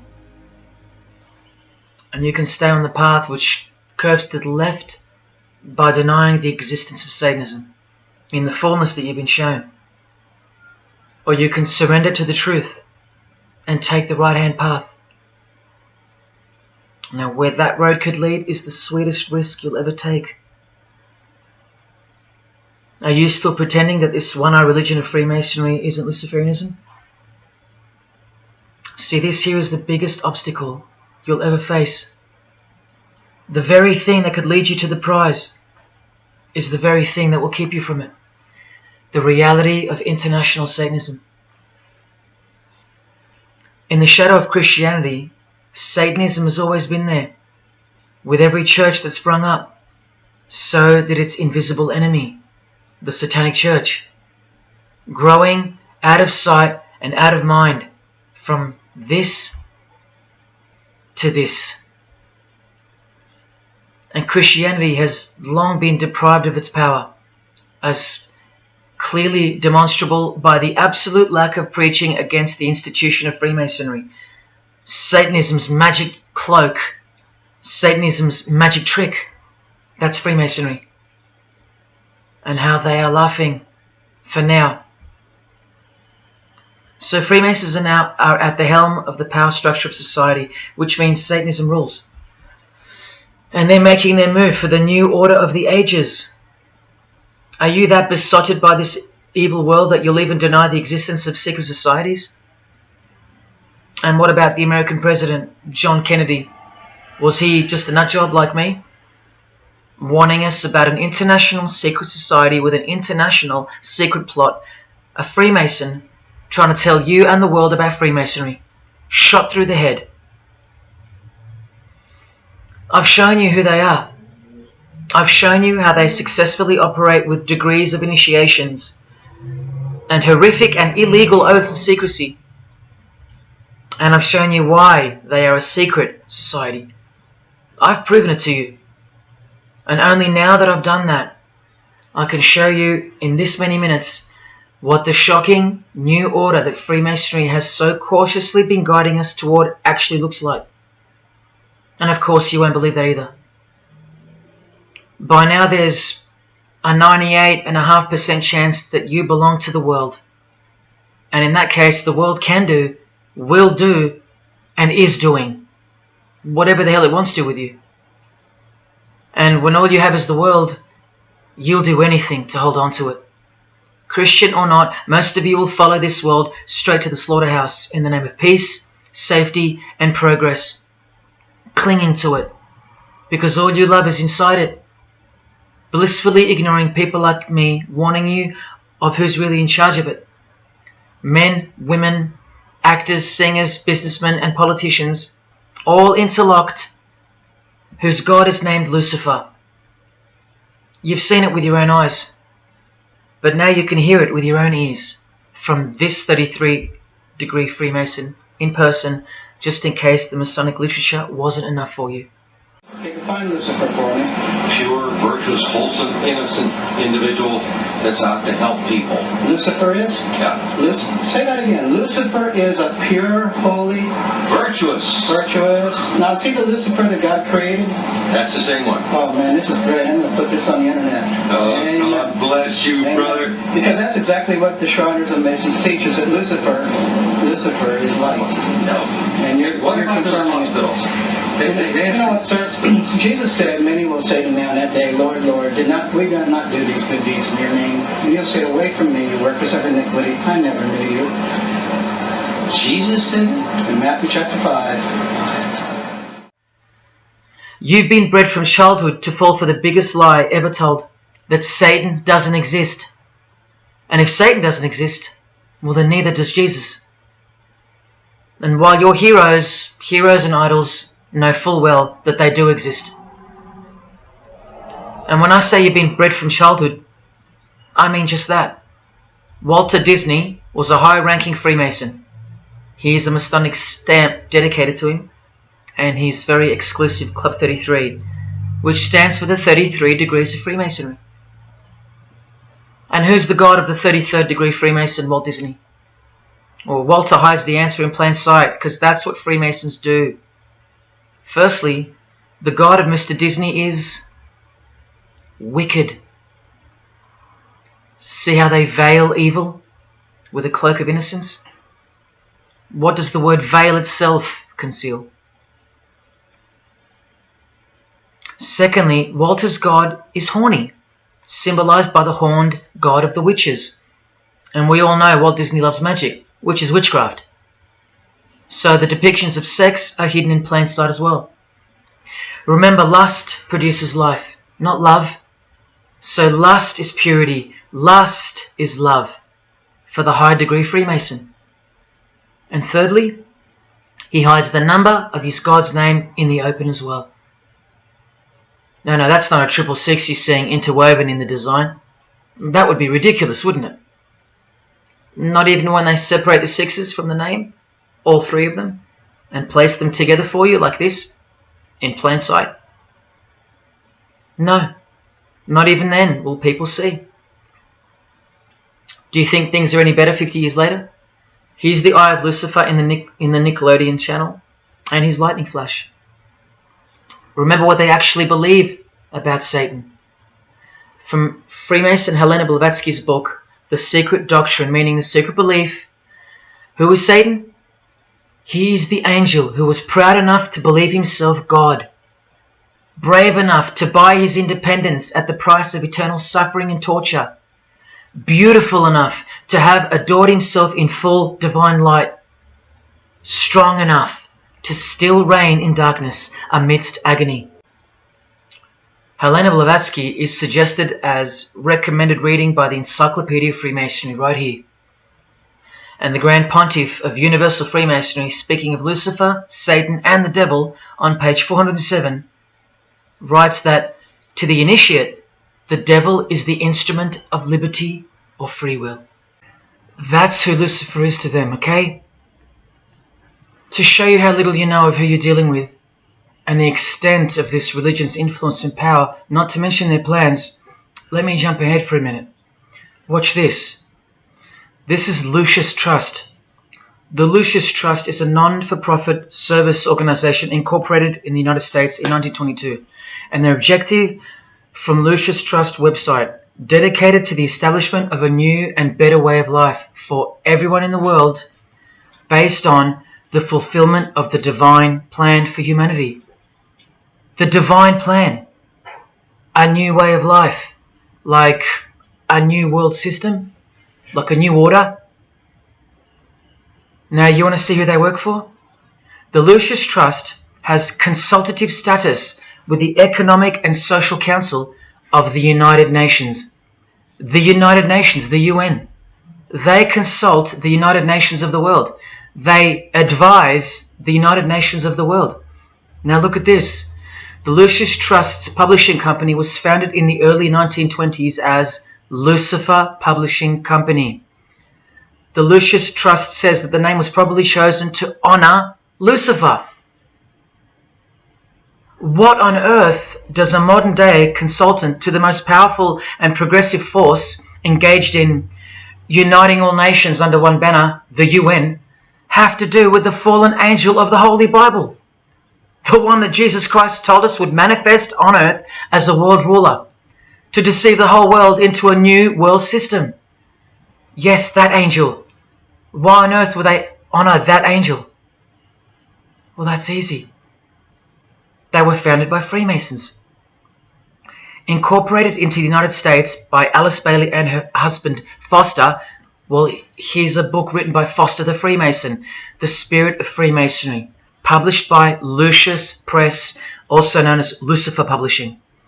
And one last thing, if you dig a little, you'll find an article on their website, The Esoteric Meaning of Lucifer, on a modern company website with consultative powers to the United Nations of all things. Wow, I really hope you're seeing this. In the article it states that the Baileys had enormous respect for H.P. Blavatsky, who stated in her renowned occult book, The Secret Doctrine, on page 245 in the chapter called Holy Satan. It is Satan who is the God of our planet and the only God. Then the article goes on to say that the Baileys sought to elicit a deeper understanding of the sacrifice made by Lucifer. Everything has been reversed. Evil is good, Jesus is the enemy, and Lucifer sacrificed himself for you, not Jesus Christ, the one who washed the feet of his disciples and the only one they fear. Modern progressive atheists do not influence world events, people. Satanists do. Remember the goal of the Lucis Trust? The fulfillment of the divine plan for humanity. Yeah, the divine plan exposed by Jesus Christ in the Gospels. Hence their war on the Bible and the abolition of it from the school system and even from modern Christian churches who dare not preach from the book of Revelation. Your most highly evolved and contemporary leaders of society secretly believe that in the theosophical perspective, the descent of these solar angels was not a fall into sin or disgrace, but rather an act of great sacrifice. They believe in the fallen angels and their revolt against God as revealed in the Bible, led by the devil, the chief commander of Freemason Bob Dylan, remember? These people make contact with these fallen angels, with the royal art of Freemasonry called witchcraft. Please stick around, let me show you that. How many solar angels does the Bible say followed Lucifer out of this heavenly realm?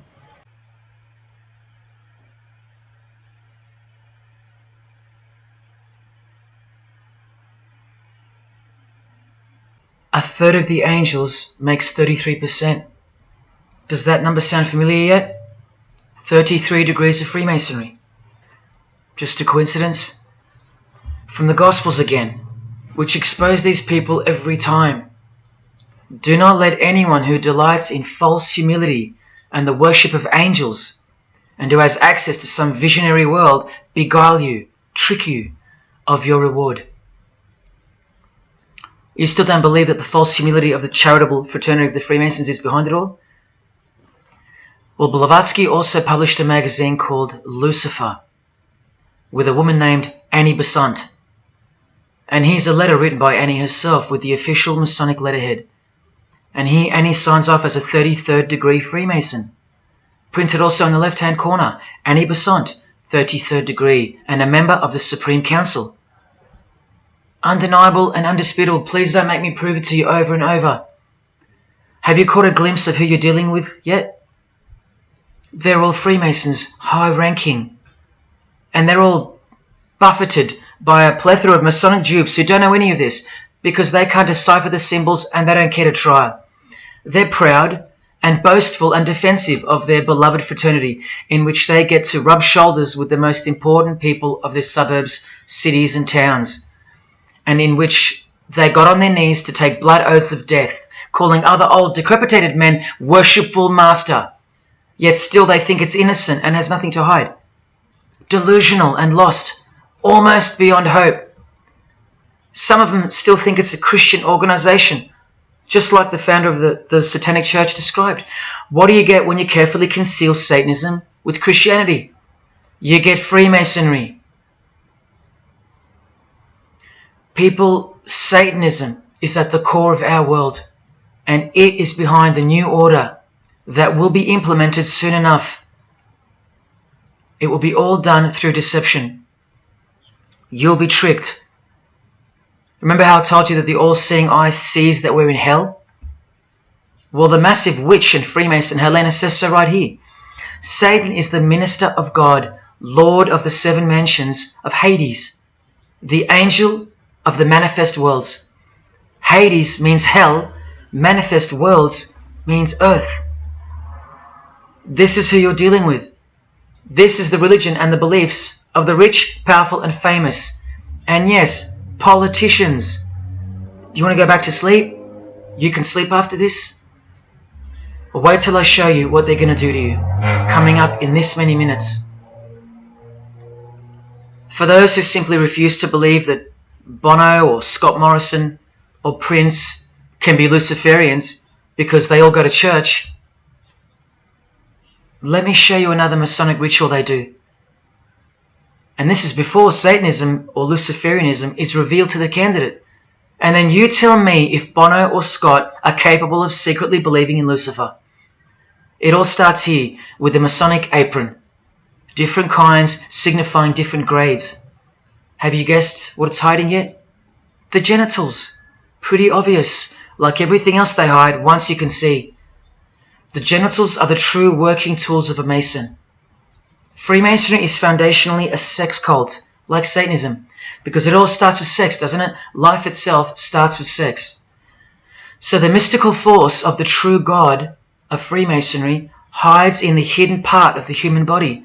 That's the Holy of Holies, covered by the Masonic apron, the seat of God, the seat of Lucifer.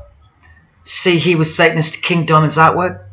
The eye is attached to the horn god, but look at where the eye starts, from the waist down. That's where the apron of a Mason begins. And the one eye of Freemasonry is also the one eye of the penis, where life generates and springs forth. See the openly hidden secret of the Masonic square and compass now? You're looking at the sex act. That's the female in missionary position, and that's the male mounting her. The sex act. And the eye in the middle, with these emanating rays, is the orgasm and the ejaculation of the penis. See life shooting forth. That's how they see the sun and the earth too. The sun is the visible penis of their true God, shooting forth life continually. The light itself is the mystical sperm of the God of this world. The sun and penis generate life, while the earth and female womb produce life. The letter G, when replacing the I in the middle of the square and compass, stands for generation, sexual generation. The practical aspect of Freemasonry and Satanism's religion is that of a sex cult. You see Rod Stewart telling you he's a Freemason? By displaying the hidden hand of Freemasonry, also known as the Master of the Second Veil, and look at his other hand, taking the Masonic apron's place for covering his penis, which is the Holy of Holies, the seat of God for the Mason. And from the Grand Pontiff of Freemasonry, Albert Pike, hence the significancy of the phallus, the penis, or of its inoffensive substitute, the obelisk. Straight from the horse's mouth, the erect penis graces us, or should I say disgraces us, with its presence in every country in the world, marking its territory. The Masonic obelisk in our face, everywhere, making its bold statement, yelling, screaming in silence. This is another reason why we're considered the ignorant and stupid masses. Another example of hidden in plain sight. And here's an erect penis on the front page of the female Freemasonry magazine, The Eastern Star. I once stood in front of this obelisk in Sydney, and I must have asked 30 people what they thought it was. Not a single one of them knew. To the Freemasons of the higher degrees, the whole universe is in fact one giant and continuous sex act. This is the structure of Freemasonry. You can take this path to the top or this path. And way up here, you have the Order of the Mystic Shrine. The Mystic Shrine is what's found behind the Masonic apron, because that's where life comes from. That's the Mystic Shrine. You have to be a 32nd degree Freemason to be asked to join the Order of the Mystic Shrine. And then, once you're inside, you can be invited to join this order, the Royal Order of Jesters. See, Freemasonry is like Russian dolls, and Satanism is at its center. Look at some of the pins and lapel designs for the Order of the Jesters. You can only join them unless you're at least a 32nd degree Freemason. Sex and debauchery. Erections. The adoration of the phallus. Masturbation. Devils. Demons. Fallen angels. This one here, mocking holiness, reference to the anus, and sodomy, anything to mock the Bible. This disgusting one has King Momus sitting on a female's face, and hidden in plain sight is the square and the compass, for those who have eyes to see. Bestiality, yes indeed. this bagpipe player has an erection and the sheep is running away scared. Self-explanatory. This character has an emphasized eye, if you can see that, and the skull has an emphasized eye also. The wink and the one eye of the Indian. And the secrecy, the symbols of secrecy. On the far right here, the monkey covers his groin area, symbolizing the Masonic apron, and the black and white dogs, well, they symbolize the checkered floorboard of the Masonic Lodge, which is sexualized male and female principles, the horned god, where evil and good don't exist. And in the first degree, Masons are given a Bible stamped with a square and compass, oblivious to the inherent mockery and the foundation of the whole fraternity, as alluded to here with a genuine Royal Order of Jesters private lapel. This is a certificate that a jester receives after his initiation, and you see here their patron is named King Momus, and he was a god, or a daemon, which is a variant of the word demon, who was expelled from heaven, as the legend goes. Sounds just like Lucifer, because it is. Did Freemasonry disassociate themselves from the tax-exempt branch of Freemasonry known as the Jesters? Well, no, they didn't, because, I mean, this is rare footage of an event within the lodge. Now, I'm sorry about the quality of this, but this is a Masonic lodge. So for Masons that want to say that the Jesters are contrary to Masonry, well, look at these dirty old men, masters of the lodge, with sublime morals, all married, probably all have daughters and granddaughters, yet still this, inside the lodge. But for you it should be obvious, because you can see the square and compass, the sex act, and the all-seeing eye right in the middle. I told you that Satanism was the oldest religion in the world, and it is. The sex act was ritualized and organized as a religion before we called it Satanism. But Satan has always been the god, the horny god, the horned god of these sex cults. All of them, from Samaria to Egypt to Greece and so on, that's called paganism. And the real Bible of the Freemasons and the pagans, the one not written by hand, the one that's older than any book, the one that supersedes all the rest in age, thus making it the purest and most unadulterated word of God in the eyes of the Freemasons, is nature. Nature is their Bible. And before you think there's nothing wrong with that, wait a second, because you're not thinking straight. Ask a Mason, whether he be a first degree or a 33rd degree, what is Freemasonry? And the universal go-to answer is this: a peculiar system of morality, veiled in allegory and illustrated by symbols. Now, why would you need to veil your morals? Because in their peculiar system, evil is good and good is evil. That's Satanism 101. A peculiar system of morals. That should tell you something. That should tell you everything. Why would your morals need to be a secret? Because their deeds are in fact evil. Glorifying the laws of nature, where cruelty and self-obsession are virtuous characteristics. That's nature. Nature is as cruel as she is kind. The checkered floorboard, where everything is legal. It's Christianity that lives in reverse. The first shall be last. Love your enemies. The meek shall inherit the earth. These are unholy and unnatural concepts in the eyes of visible nature, the nature of Freemasonry, which is Satanism. What the Freemasons really mean by this morality veiled in allegory is that they're allowed to steal because nature allows it. They're allowed to kill because nature allows it. They're allowed to commit adultery because nature isn't monogamous. They're allowed to lie, indulge in all their God-given senses, especially sexual, because nature encourages it, as long as no one finds out, under oath.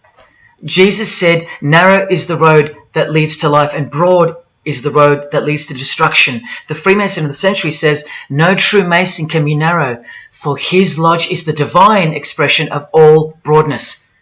Because broad are the divine laws of nature. While they glorify those laws, Christianity breaks those laws. It becomes supernatural, because only then can you love your enemy. And so it goes that Christianity is despised by Freemasonry, the real Freemasons, because their Bible is nature, and by nature they know the personality traits of their god Satan, because he's the god of this world, just as the Freemasons, the enemies of mankind, say that he is, and just like Jesus said he was too. So they believe that Jesus is evil because he denies human nature and burdens us with the knowledge of sin. Observable nature, that's what guides the Masons' ethics and the Masons' morals.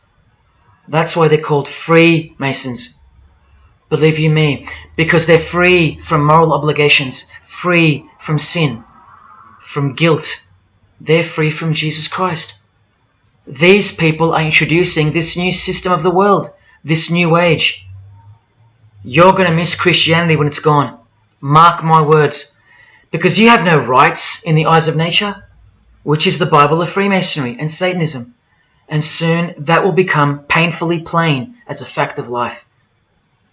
Now please, I give you fair warning of what's to come in this presentation. It's very disturbing, or at least it should be.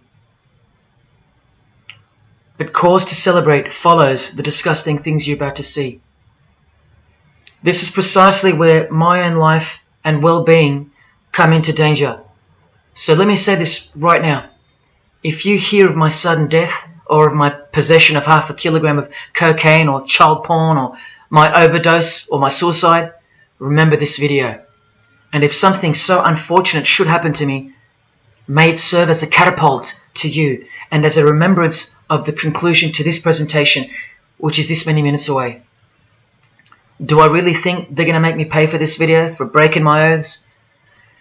Well, seeing as people are so far gone, lost in the illusion that secret societies have constructed around you and inside you, and seeing as they can simply pull this video down, close my account and whatnot, no, I don't think they'll come after me. But if they do, let me say this to the Grand Lodge that orders my demise right now. Jesus wins. So in saying all that, here we go. Is Scott Morrison a Satanist? I'll let you answer that. Here is a ritual that Scott and every Freemason from this guy to this girl have performed. There is one Masonic apron you'll never see being worn. This one. And when I bumped into it, I thought it was a fake. Until I found this in Richardson's Monitor of Freemasonry, official Masonic literature, written for Masons only. On this page, what is that head doing there? You'll find out in a sec. Let's read the description of the apron worn in this degree. Speaking of the initiates, it states, they wear white aprons sprinkled with blood red and lined and bordered with black. On the flap of the apron, a bloody arm holding a dagger, and on the apron, a bloody arm holding a bloody head by the hair. Now this is why there's an illustration of a decapitated head. And this is going to become to a bone-chilling conclusion. So during this ritual, the candidate removes the blindfold and discovers a basin of water with a tumbler beside it. He is also astonished to find a human head lying on the floor. The master of ceremonies returns and directs the candidate to take up the knife in his right hand and the head in his left. Yes, this pope, this rock star, this pop star, this actor, this actress, and this beloved Prime Minister. This is what they've done. All of them, hands down. And you thought all you needed to be is talented to succeed? No, you need to belong to the secret society called Freemasonry. And believe me, when you belong to them, you belong to them. Now you tell me, can these people end up believing in Lucifer? Is that really a stretch? Carrying around a bloody head? Swearing to have your brain cooked, tongue torn out from the roots if you ever reveal anything? No, the stretch is that you think they couldn't believe in Lucifer. That's the stretch. Lucifer, the one who sets you free, remember, from sin, by sinning. Can you now see the bloody spirit of Freemasonry lurking behind the veneer of charity and the veneer of Christianity? Because Scott Morrison goes to church, apparently. The Pope is a Christian, apparently. But look at these people. So-called Christians or Christians gathered around a giant erect phallus in the middle of the Catholic square. This is Freemasonry, the demolition of morals, the creation of hypocrisy, and the demolition of true virtue. These minds are directing the future. Now, to be fair, I don't know if these heads are real heads. I never got that far to find out. But I will tell you this. All the skulls they use they're real. All the skeletons they use they're real. And they run every single noteworthy funeral home in Australia and the world. I know that personally and for a fact. Once again, you are only seeing the tip of the iceberg, because I can't bring myself to tell you about what I really know of the rituals that come after the 33rd degree Freemasonry.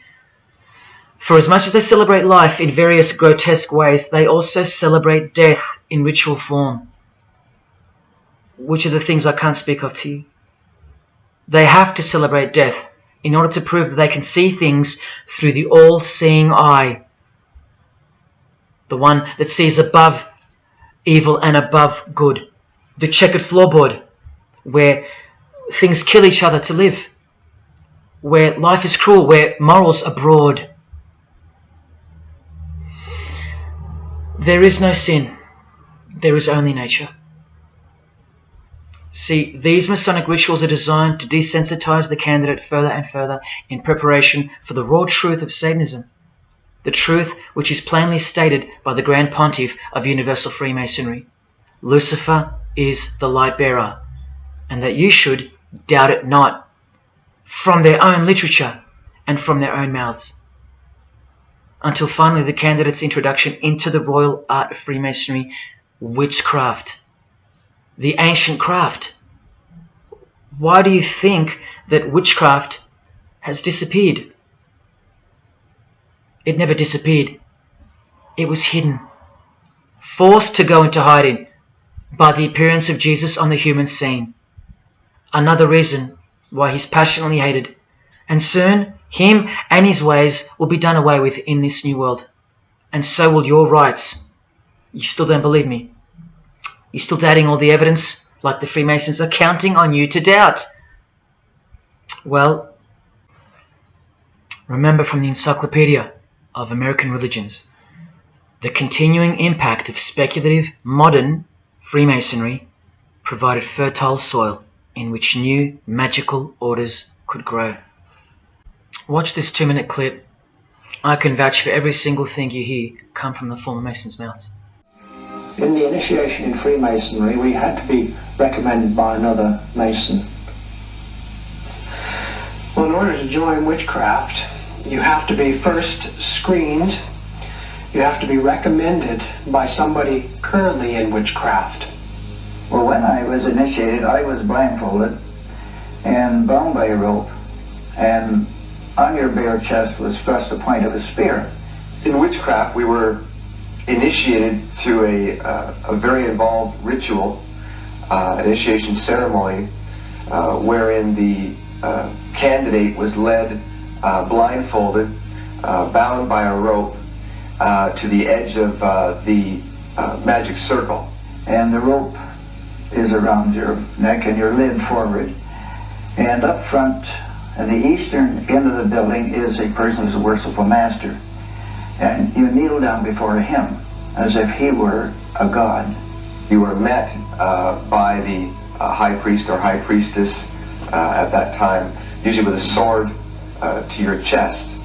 When I went to enter the lodge, a sharp object was put to my left breast. And I was warned that should I reveal any of the secrets of Freemasonry, to know what to expect. When you're presented before the high priest, a sword is held against your chest, and you actually take a blood oath, promising to remain faithful to the secrets of witchcraft. Well, when you are in the room, this blindfold is taken away from you, And this is a time when they say that you're coming from darkness into light. During the initiation ceremony, the initiate is led by the lieutenant of the high priest and is challenged at the edge of the circle by someone saying, "Who goes there?" And the answer is, "One from the world of darkness." In Masonry, the prayers are ended with "So mote it be." Oh, and one of the other aspects of, or distinctives of the craft was that we would always end any spell or ritual where we released the power, this is where the power was released, with the word "So mote it be." By now this should sound like a stupid question, but why do you think that the initiation ceremonies into witchcraft are almost identical to that of Freemasonry? I'm not even going to answer that. Come on, people, wake up with me. Here's Kylie Minogue, a Freemason, okay? Hidden hand of Freemasonry and the one-eye symbolism of the god of her religion. Now here she is giving the vow of silence, but what the masses fail to see is what's written on the book she's holding. Witchcraft, the royal art of Freemasonry. This is what her vow of silence is referring to in the picture. Yes, Kylie Minogue is a witch. And if you're still that deluded by the magic wand that is television, entertainment, movies, media and whatnot, then you'll no doubt fail to use the incredible eyes that God gave you, from which to see the real world with, the evil world, where Satanists are at the helm. The ban on witchcraft was only officially lifted in England in the 50s, after more than 1500 years. So that tells you who's in control now. And when I give you a glimpse into witchcraft in a minute, you'll see why it's evil. And why it should be anything but legal. Even when using it for so-called good. Because the well they draw from is poisoned. But thanks to propaganda, the craft of the witch has been absorbed into the realm of fantasy. Justin Timberlake here is also referring to magic in this cover art, with the all-seeing eye looking through the number of their god. Magic. Magic is a much smoother and more acceptable word than witchcraft, that other word. That word still retains its ferociousness, its true character. But that word has been sterilized. That word isn't real to you anymore. You can't feel it for what it really is. Or if you do, your mind has isolated it, confined it to some small groups of unimportance scattered here and there over this diverse world. And so it's nothing to be feared or concerned about. But that's the furthest thing from the truth. Now some witches want to say that witchcraft isn't Satanism. That's either more delusion or misdirection, as confirmed here by Anton LaVey in the Companion to the Satanic Bible, when speaking of the followers of the Witchcraft Not Satanism school. He writes very accurately that they cannot afford to admit to an affinity with anything that bears the name Satan. He knows where the power of witchcraft comes from. Now, does that mean that Justin Timberlake is a Satanist because of his symbolism and the use of his word alluding to witchcraft in his artwork? Well, yes, actually, that's correct. He is. Here's a quote from one of his songs. You want to see who else is in good company with these famous idols? Suzanne Atkins. Same sign, same religion, Satanism. Do they all have to admit it in the English language for you to believe me? Or can the symbols they use finally be enough for you? Look at what another legendary Freemason, Arthur E. Waite, states. Out of evil comes good. And the confusion of tongues gave rise to the ancient practice of Masons conversing without the use of speech. Out of evil comes good, so it's good to do evil. That's what he's saying. See, I'm trying to include you into the conversation that the Freemasons are having with each other in public via symbolism, unbeknownst to you. Listen to what famous US footballer Tom Brady said regarding his wife. So, man, I listened to her. And right after the game, she said, "See, I did a lot of work. You do your work, I do mine." She said, "You're lucky you married a witch. I'm just a good witch." Well, this is Tom Brady. And this is his wife. Both initiated into the secret society. Of course they are. Wait, she's not displaying the one-eye symbol of the Freemasons, is she? That's just art, isn't it? Well, no, it's not. She's a witch, and her husband just told you she was. Here's Steve Miller's front cover to the famous song Abracadabra, and he covers his eye because he's a member of the one-eyed religion, and abracadabra is a legitimate word used in witchcraft. Here it is in the 100-year-old Encyclopedia of Freemasonry. Why would the word abracadabra be in the Encyclopedia of Freemasonry, the fraternity that runs charities, hospitals, nursing homes, and that secretly supply us with popes, presidents, prime ministers, kings and queens, and the bulk of our entertainers? Why? You know, I really think it's time to show you what the Satanists dressed as Freemasons are going to do to you and the world to finally establish their new world, their utopia. And this is going to be the segue into that. This is my last practical example of Freemasonry's satanic roots. And then I'll close this presentation with the most shocking thing you'll see or hear. You probably won't care, but to the precious few who remain, I will send you off with the greatest and most beautiful shock of all.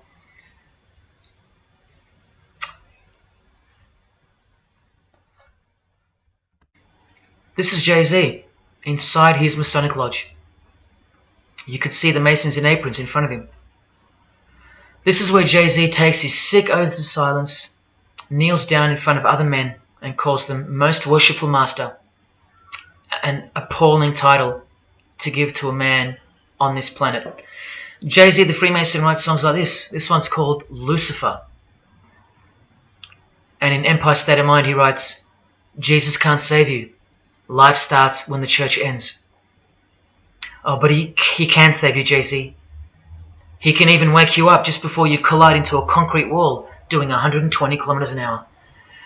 I should know. This is fellow member of the craft Alicia Keys, who sings on the track. Here she is, showing her allegiance and wearing the broken and bloody cross of Jesus Christ, the occult peace sign, pure hatred for Jesus. There is peace when your conscience has been killed, seared to sin, and you can indulge to anything, a false and temporary kind of peace, no doubt. Here's a shot of Jay-Z's clothing line, purely Masonic, The Craft. Well, this is the craft he's referring to. This is him with well-known witch Marina Abramovich, also showing her sign of allegiance to Freemasonry. Now here we go. Here's Jay-Z wearing a most revealing top and the dead giveaway that you need to see behind the curtain of Freemasonry. Do what thou wilt. Do whatever you want. That's the adopted motto of the most notorious Satanist of the 20th century, 33rd degree Freemason, Aleister Crowley. Here is his certificate of appointment, known as the 33rd degree inscription and the double-headed eagle of Freemasonry. And here, next to his name on the certificate, including the symbol for a Grand Commander of Freemasonry, as shown in their encyclopedia. But to really confirm that he's a Freemason, here he is doing the Masonic sign of the Master of the Second Veil.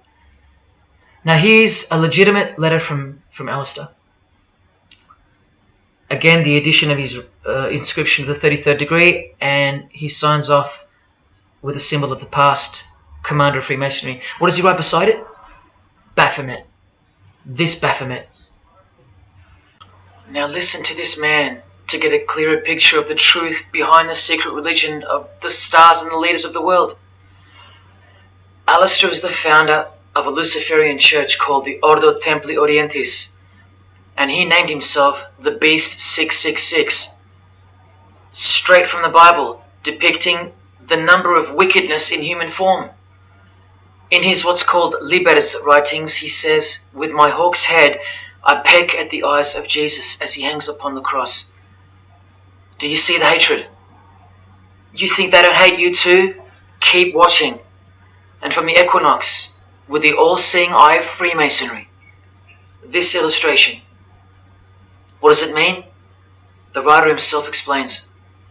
The picture is symbolic of the new eon, the new age. From the blasted stump of dogma hangs the hag with dyed and bloody hair, Christianity. There's a massive glimpse into the New World Order that's coming. Keep watching. And down here, do what thou wilt is the true nature. The true nature, remember? The broad morals. There is no such thing as evil. So do what you want. Can you see the Masonic future yet? Can you see the hidden hatred that pulses through its veins? If they believe in do what thou wilt, what do you think they will do to you? And what do you think they'll do in order to build this new world? This is from a commentary on his book of the law. The Beast 666 adviseth that all children should be accustomed from infancy to witness every type of sexual act. Do what thou wilt. And what about the royal art of Freemasonry? Magic is the highest, most absolute, and most divine knowledge of natural philosophy. What a statement. The highest, most absolute and divine. Well, let's have a closer look into some of the more hidden secrets of the most divine natural philosophy known as magic. Any living being is a storehouse of energy, varying in quantity according to the size and health of the animal. At the death of the animal, this energy is liberated suddenly. The animal, therefore, should be killed within the circle, within the magic circle, so that energy that's released can be captured and directed to serve the will of the witch, male or female. This is a science, a hidden science. But now hear this, coming from a 33rd degree Freemason, and don't you forget that. For the highest spiritual working, one must accordingly choose that victim which contains the greatest and purest force, a male child of perfect innocence and high intelligence is the most suitable sacrifice.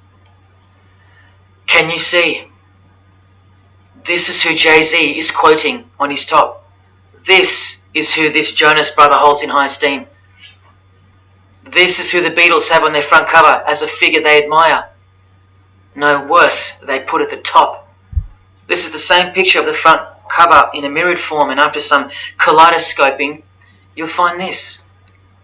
Fellow Freemason Aleister Crowley sits at the top, and down the bottom there even appears the phallus with the testicles, and up here the vesica Pisces, also known as the vagina. Does this picture make more sense now? All Freemasons, yes indeed. And by the way, that's where Jay-Z got his symbol from Satanism, as portrayed here by Satanist and Freemason Aleister Crowley and by Satanic Church founder Anton LaVey.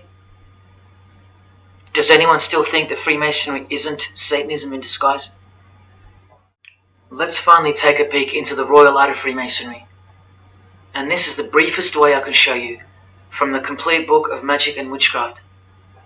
This is a practitioner's manual, not from some bogus author trying to expose witchcraft.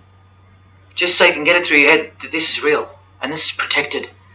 The writer or compiler of this God-forsaken book warns the reader that the recipes may seem disgusting, that the knowledge revealed has been forbidden, and has caused suffering and death to witches and the victims of witches. You don't think witchcraft was a serious menace in times past and present? Come with me, and I'll show you how bad this menace actually gets, as the world's most powerful and secret religion moves ever closer to fulfilling its biblical destiny, and it will. Close your eyes or not, it will fulfill its destiny. Firstly, let's connect this sick art straight to modern Freemasonry with the word abracadabra, both written in triangular form, from the Manual of Witchcraft and from the Encyclopedia of the Secret Society that your Prime Minister belongs to. And just like high-ranking Freemasons, male and female witches also drink out of a human skull. But here the practitioner drinks wine, in which they first dissolve or boil the brains or heart of an animal, before consuming it all from the human skull. In this ritual, the initiate is instructed to drink in the night at spring water, out of a skull of one that hath been slain. That's right, out of the skull of a human who's been murdered or sacrificed. Otherwise, eat a pig with a knife that slew a man. Please don't turn away. Look straight ahead and open your eyes to the planet you are on, because the real monster under your bed doesn't actually go away when you close your eyes. In other rituals of the craft, you burn a rooster while he's alive. With the use of a poisonous plant used in ointments and potions of witches, you can assure death and destruction on a victim. You want to make a female enemy sterile? Or a male enemy impotent for the rest of his life? Otherwise you can just kill them. The hand of glory is the severed hand that is dried and preserved to be used in black magic. Yes, a dead human hand. A black circle is most effective for operations of evil. The use of blood and sex in ritual was considered helpful for obtaining the necessary energy to successfully work magic or achieve mystical insight. But here's where the darkness thickens even further. Animals such as black cats or children may be sacrificed, and participants may drink the blood of the sacrifice. And just so you know that Stanley Kubrick wasn't joking, an orgy of participants sometimes follows the mass. No remorse, just science, the science of witchcraft, the royal art. And here, what's necessary for the working is the fat of young children, dead children. How many children do you think go missing in Australia every year? That's how many. And what about the world? Is it 1 million? Well, according to the International Centre for Missing and Exploited Children, it's 8 million children per year. Do you think that the highest, most absolute, and most divine knowledge of natural philosophy has anything to do with that? Any chance of an international secret system that is bolstered by initiations and degrees, and bound under the most brutal penalties that the human mind can ever devise? Do you think that has any involvement? Any chance of that? Am I saying that this Freemason has sacrificed children? No, I never said that. But did he ever even remotely mention the secret societies? Did he ever try to warn you? Educate you? No, he was under oath. Am I saying that these Freemasons have sacrificed children? No, I never said that either. But have they ever warned you about the secret society that believes that Lucifer is the savior? The society functioning right under your nose, that secret society? No, not a chance.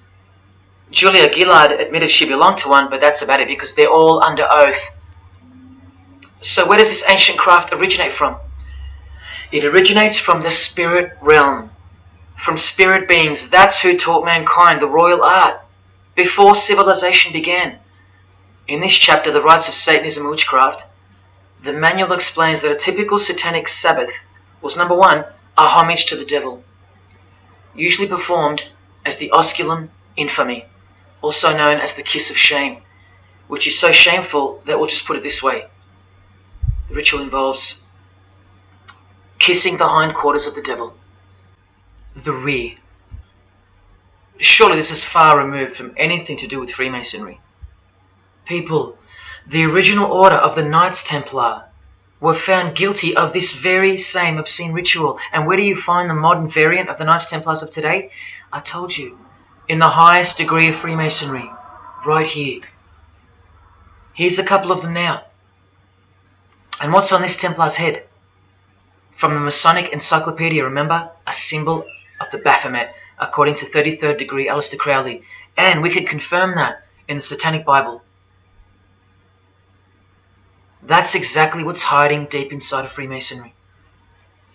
I'm only showing you this to show you the reality of Satanism and the demonic realm, the world you can't see. On this earth, and in this earth, and then in the world we can't see. Look here. The hierarchy of demons occupies a more important place in both black and white magic rituals. Both black and white. This is where the power of witchcraft comes from. And this is the reason these bizarre rituals actually function and actually work. Because after the ritual is performed on earth, its effects are carried out to their conclusion in the spirit realm by spiritual beings or demons, actual demons. The reality that is hidden from you. Because if you found out that Satan was real, then that would have to make Jesus Christ real too. And he is the one they hate. And if Jesus Christ is real, that changes everything. And this is how much they hate him. The prayer that Jesus taught his disciples is performed backwards. The high priest is sometimes naked. A prostitute assists him, and a naked virgin, who may later be deflowered, is the altar. Everything that is sacred is defiled, and everything that is filthy is honored as pure, because of their burning hatred of Jesus Christ, just as he's hated by the fallen angels that they worship. It gets worse when you hear what they use as a substitute for the bread that Jesus broke and told his disciples to eat in remembrance of him. A wafer which initiates me with this, this, and this, or the name of Satan may be written upon it. And this isn't even witchcraft, this is just a ceremony announcing who they love and who they hate. So is Satan real? It continues to state in the hierarchy of demons at the very top, Satanakia, whose title is the Commander-in-Chief. What did Bob Dylan, the Freemason, call the one he made a bargain with? Should I ask who you made the bargain with? with the chief commander. Same title, Commander-in-Chief, Chief Commander. Are you following? But watch this. In case the darkness is getting a little too thick and encompassing for you, let's shine a little light. The true light that only the Gospels can supply. Speaking to us humans and revealing something about Satan, the Gospels state, you follow the spirit of the age in this world system as dominated by the commander of the spiritual powers of the air. Satan, the god of this world, the commander. You still think the Gospels are wrong or fake? See, Satanists know that the spirits also live in the air, just as the Gospels reveal. You can summon any of these demonic spirits by name if you possess the royal art. Who do you think this figure on the front cover represents? A magician who is inadequately prepared and cannot attain his desires may seek the aid of Satan. That's who this is. Now that you know, hopefully for a fact, that these are at the top of the human food chain, do you think they'd be fooling around with stupid fairy tales? No, witchcraft and Satanism is absolutely real, hence their earthly power. This demon here, fifth in the pyramid structure, holds the title of Inspector General. And what's the title of the highest degree in Freemasonry, who exists in every local lodge in every suburb, a suburb near you? Inspector General. Same title as the living demon. Do you believe me now? You can even conjure Lucifer himself, or be Beelzebub, who the Gospels call the Prince of the Devils. Both of whom are listed as superior spirits in this book of witchcraft and magic. I can show you so much more from this disgusting book, but I'll cut it off here with the seal of Saturn, a demonic sigil from the complete book of magic and witchcraft. And this is his seal. Can you see? Do you see? This is the society that lives amongst you, above you. The one-eyed religion of Freemasonry, hidden right in front of those who have their eyes wide shut. I'm going to now show you what that world that they are building, from the ashes of the one you're currently living in, looks like. But lastly, to drive this business of blood sacrifice home, here's American rapper Azealia Banks with the 666 hand sign, and now over the all-seeing eye in her video, the eye in the triangle of the Freemasons on her shirt, and the devil's horns, her liberator, her master, her commander. And now displaying the secret society vow of silence, along with that, the last brief glimpse into the highly concealed royal art of Freemasonry. The amount of crap that's about to come off my floor right now, guys. Oh my god. 3 years worth of brujeria. Yes, you know I gotta scrape all this shit up. And what does brujeria mean? You know what it means. Witchcraft. Azealia Banks, the witch, with her eye in the triangle shirt, and the logo of, for example, the Grand Lodge of Freemasonry in Spain. one and the same symbol. The logo of the Fraternity of the Freemasons and the logo of this Church of Lucifer. The one eye. One and the same symbol. Freemasonry has deceived you. Yes, people, now you know how Satanism has functioned out of sight and out of mind. You still think there's no such thing as witchcraft? Or that it only existed in the olden days? You still think that blood isn't a part of the royal art? You still think that local Masonic lodges of the world are not filtering systems for Satanists and a cloak for organized Satanism with a grand master plan for the world? You think there's nothing to the blood sacrifice of Jesus Christ? After seeing all this and the Azealia Banks clip, and after realizing that there exists a hidden and guarded science of the art of blood sacrifice, you think there was no science behind Jesus' crucifixion, a deeper reality that we can't see or understand? You think Jesus didn't know what he was doing? Or are you one of those who still think he didn't exist? Tell me, how can they hate something that doesn't exist?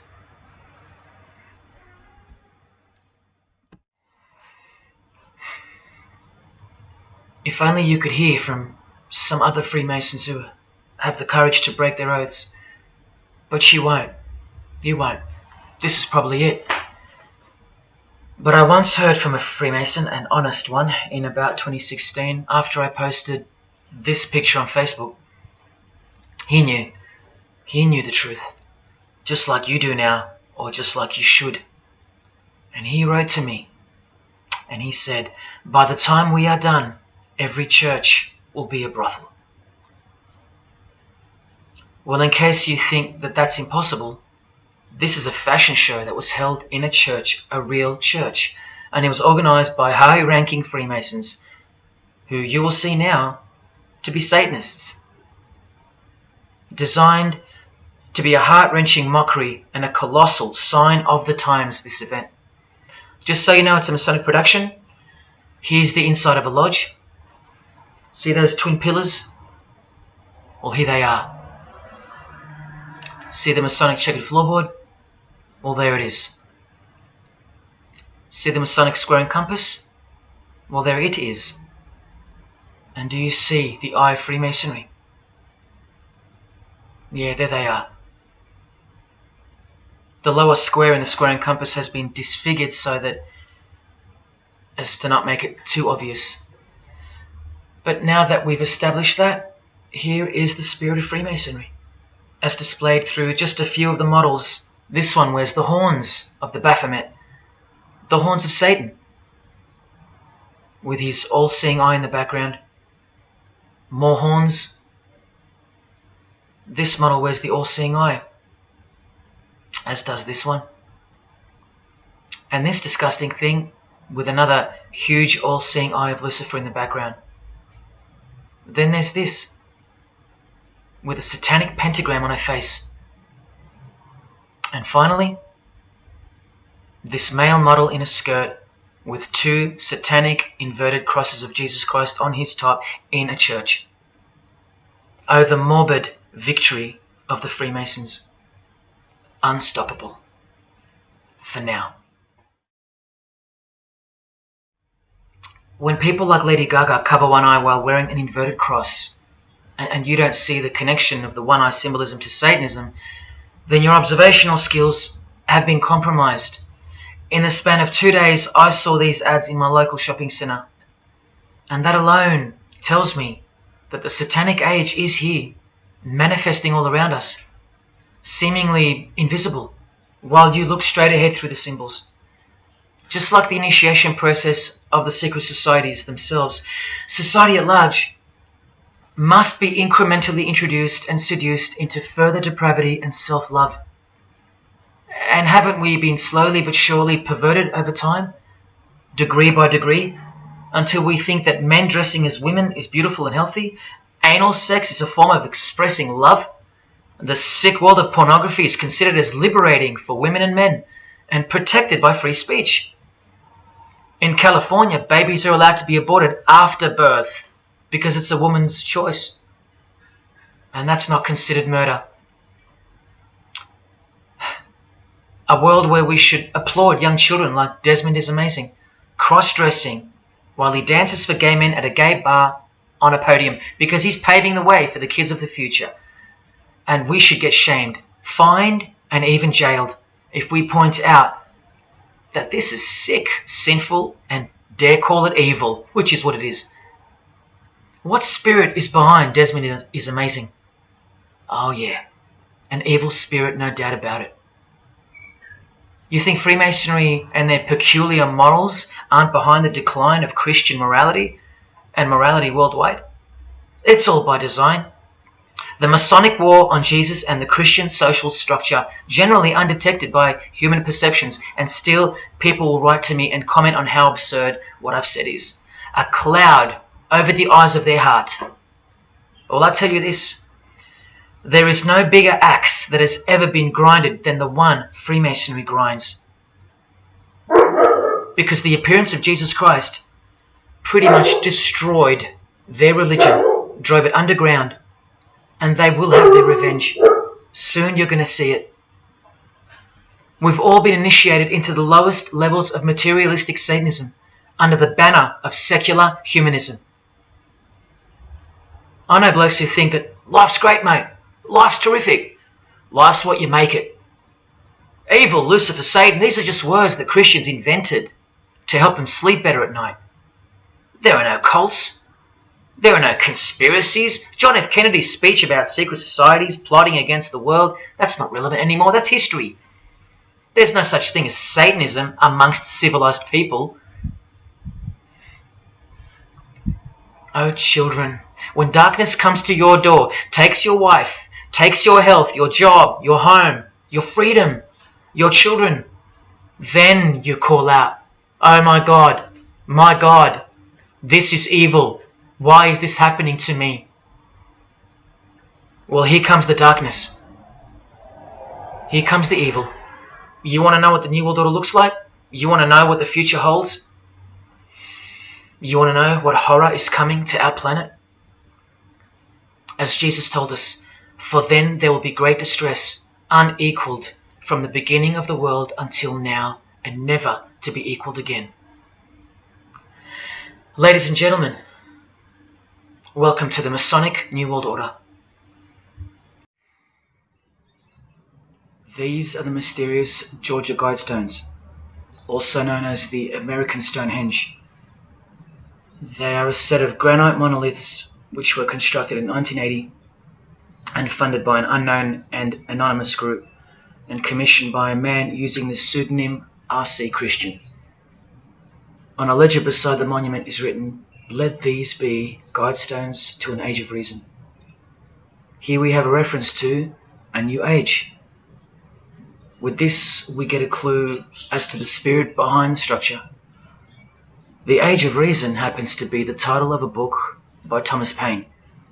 Now, you can colour him any which way you want to, but whichever way, one glaring colour shines through. Thomas was a hater of Christianity. That's the second clue to the spirit behind the Georgia Guidestones. The third is the fact that the Guidestones feature as what could be seen as a replacement to the Ten Commandments of the Christian God with the new Ten Commandments of the New Age. Because I will not steal, cheat, lie, kill, and so on. They're just, well, too narrow for the New Age, for the Age of Reason. Clearly designed to be a take on the biblical commandments, being 10 in number. They are all very vague indeed. But anyone can ascertain the horror that must first take place before this New Age can begin by looking at the first guideline. Because this one's not vague at all. Maintain humanity at under 500 million. That's right, a reduction of at least 7 billion human beings would be necessary for that. This thing cost the equivalent of $500,000 US to build, and the street it's located on is named after it, so that tells you how much reach its creators had. Its presence alone is a disgrace and a declaration of execution to most living people alive today. But let's go on to the fourth clue, as to the spirit behind these monuments. the monuments outlining the Age of Reason. The name R.C. Christian, the so-called person who commissioned the building of these giant slabs, anyone who's versed in secret societies or is a high-ranking member themselves would instantly recognize the pseudonym as a reference to the secret society known as the Rosicrucians, which is just another secret society branch that exists under the umbrella of Freemasonry, which is an extension of all secret societies of the past and is now the mother of all of them. In this Masonic website, Worshipful Master Wynne Westcott urges the Freemasons to consider their status as Rosicrucians. The RC stands for Rosenkreuz. Christian Rosenkreuz is the mythical founder of the Rosicrucian order. And as impossible as it is for me to prove that Thomas Paine himself, the writer of Age of Reason, was a Freemason, he did also write this book, The Origin of Freemasonry. That is the spirit behind the Georgia Guidestones, the satanic spirit, and a straight off the bat view of this approaching new age. I told you, the whole system is about to change, and it's not going into the future, it's actually going back into the past. The old religion, that's what's taking everything over. And you'll walk straight into it, blind as a bat, thinking these people want to help you. They will appear as your saviors, forgetting or never being told in the first place that all this time there have been two societies in the world. The visible one, which is the one we're in, and the invisible one. Remember that the invisible one considers you profane, vile, and vulgar. Why on earth would they want to keep you around? In a book I can't mention written by them, people are referred to as useless eaters. We've become excess inventory, redundant, and past our use-by date in their eyes. Think about this. According to a prediction by information technology and research advisory firm Gartner, 1/3 of jobs will be replaced by software, robots, and smart machines by 2025. That's 4 years away. Google engineering director Ray Kurzweil anticipates that robots will have reached human-level intelligence by 2029. And by 2050, 80% of all jobs will be eliminated by automation. What on earth are you and your family good for then? What do you think the secret society will do to the vile multitude then? The utopia is coming, but it ain't your utopia. You still think that by the measure of the minds of international Satanism, you should be kept around? This excess baggage that the bulk of society has become? No, no, no. The new age is dawning. And generally speaking, you're not invited. It'll just look like you are. Remember that Charles Darwin, the Freemason, is listed as an influential figure in the Satanic Church. So, mass murder and mass death are natural and necessary themes in the name of evolution, an artificially induced evolution into this. Here's the same image in real life in Eilat, Israel, seemingly unrelated to the seal on the US dollar bill, right? But standing in glory with a Masonic square and compass, telling you exactly who owns this pyramidal symbol, complete with the one eye on top. Same symbol, same designers, worshipping the same God. You should be getting goosebumps by now. Is this a conspiracy led by international Freemasonry? Oh, you don't have to bet your life on it, because your life has already been placed as a bet on your behalf and without your knowledge, but with your permission, because all of the information is hidden in plain sight. In your face is where it's hidden. You're going to lose this battle unless you've been hidden in Jesus Christ, the only one who warned you that the new age is a trap and that it is the climax to this epic drama being played out on planet Earth. Now hang on, brace yourself, because I ain't going to let you down. This is a magazine called The New Age, but if you press rewind, you can find its source. Supreme Council of 33 Degree Freemasonry. This one stretches way back to 1922. See the twin pillars of Freemasonry? Look, this is 19th century Freemason and New Age pioneer Helena Blavatsky on the cover of this edition. She's the one who wrote that darkness is absolute light, and that Satan is the god of our planet, and that we are in hell. But do you think the readers of these magazines are told that? No. Darkness is sold as light. Satan is disguised, and it's him in the details. This Masonic New Age magazine was the precursor to all magazines and trends, promoting the great deception of self-love and spirituality. Meanwhile, you're feeding off the plate that Luciferians serve you. Look at how the Satanic Bible in 1966 reveals the reality behind the curtain. Evidence of a new Satanic age. A new age. The new Satanic age. All rigged and all propelled by Freemasonry. Satanism's magic cloak. After all, and I think you should have guessed by now that Anton Szandor LaVey, the founder of the Satanic Church, the one who vowed to help destroy Christianity, is himself a Freemason. I can't prove it to you, but I know it, because of not only his obvious fondness of the fraternity of the Freemasons and the mention of it in his Satanic Bible, and its vital role in the Satanic takeover, but also because of the symbols, specifically this one, generally called the Devil's Claw or the Lion's Paw. Freemason James de Rothschild displaying the Devil's Claw or the Lion's Paw.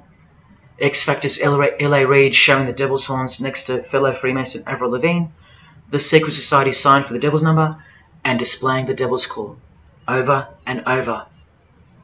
The better example is with New Age guru Annie Besant, co-writer of Lucifer magazine and 33rd degree Freemason, also showing the Lion's Paw here and here.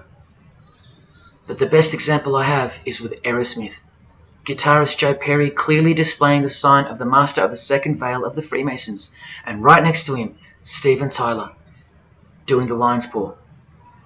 Clearly both Freemasons, secretly showing their allegiance with symbols. And here's Anton LaVey displaying the same Masonic symbol. Yes, a Freemason founded the Satanic Church. Now that we know who's really behind the so-called New Age, listen to some of the confessions of the New Agers in their literature, once you scrape past all the talk of spirituality and love and rainbows. New Age author, feminist and hater of Christianity, Barbara G. Walker writes in The Woman's Encyclopedia of Myths and Secrets, a 666, 666, was the magic number of the triple Aphrodite. She further compliments the number when she calls it the miraculous number 666. Speaking of the New Age to come, PhD Christopher Hyatt writes in Undoing Yourself, as we moved closer and closer to the well-planned for and long-awaited invocation of the Prime Minister unto the very King of Hell, the Grand Vicar of Lord Lucifer. Yes, the very well-planned for and very long-awaited indeed. Do you see what's coming? Mr. Hyde also enlightens us in the fact that opposites do not exist apart from the mind. Evil and good are all in your head. That's why you should brace yourself, because these are the minds creating the New World System. He confirms this. The New Age will require new men, men of high consciousness and fortitude. All of our present dogma models will crumble. He means the Christian and the Christian social structure will crumble. In the introduction to the book, another PhD, Robert Anton Wilson, tells you what the New Age really thinks of the Christian social structure, which you have more or less enjoyed your whole life, Christian or not. Christianity and democracy have been among the worst disasters to ever befall the human race. I told you, atheists, you're going to miss Christianity when it's gone. Here's a picture of Robert with the Masonic eye in the triangle on the wall behind him. Remember where the term New Age came from. So once again, do you think that the new system, the New Age, is going to be democratic, a system that respects you or gives a damn about what you think once it's in place? Let me answer it this way. Christopher Hyatt quotes from one of his literary heroes and famed philosopher, Friedrich Nietzsche, who said, "What is more harmful than any vice? active sympathy for the ill-constituted and weak. Christianity. So to be a Christian and to actively have sympathy for the weak, that's the worst vice. That's backward and evil. So the answer's no. This is what I'm warning you about. And look, Frederick's work has exerted a profound influence on modern history. That's from Wikipedia. You know what else Frederick said? You probably won't find this on Wikipedia. The domestic animal, the herd animal, the sick animal man. That's the Christian. And what book of Friedrich Nietzsche were these quotes pulled from? The Antichrist. Nietzsche also wrote Beyond Good and Evil. That's how the all-seeing eye sees things, remember? So does Christopher Hyatt mention mass murder and depopulation in his book? Sure, here you go. Those who would survive can do so only by grasping the vision of what lies ahead. The new wave that will carry them into an interesting future. Yeah, where the vicar of Lucifer is God and Prime Minister. He openly admits the identity of this man. This Antichrist that most of you still think is a fairy tale figure from a fairy tale book. Jesus calls him the man of sin whose number is 666. The actual Antichrist, beloved of the secret societies. Yes, people, the New Age is satanic, actually and literally. On the front cover of this book, in which Christopher was co-writer, you can clearly see the eye in the triangle of the Freemasons above the Baphomet. Christopher admits in another book that both satanic cults and Christian fundamentalists are closer to seeing the truth than most normal people. Yes, indeed, how true that is. In Coming World Changes, Harriet and Homer Curtis speak of a prophecy they received from a mysterious spirit titled King of the World. Now, I wonder who that could be. Think not that any country in this broad world can escape. And they also speak of the long-expected great teacher, the king of the new one-world government. The victors will remain as the seed of the new race to people the new land, for the new sixth great race.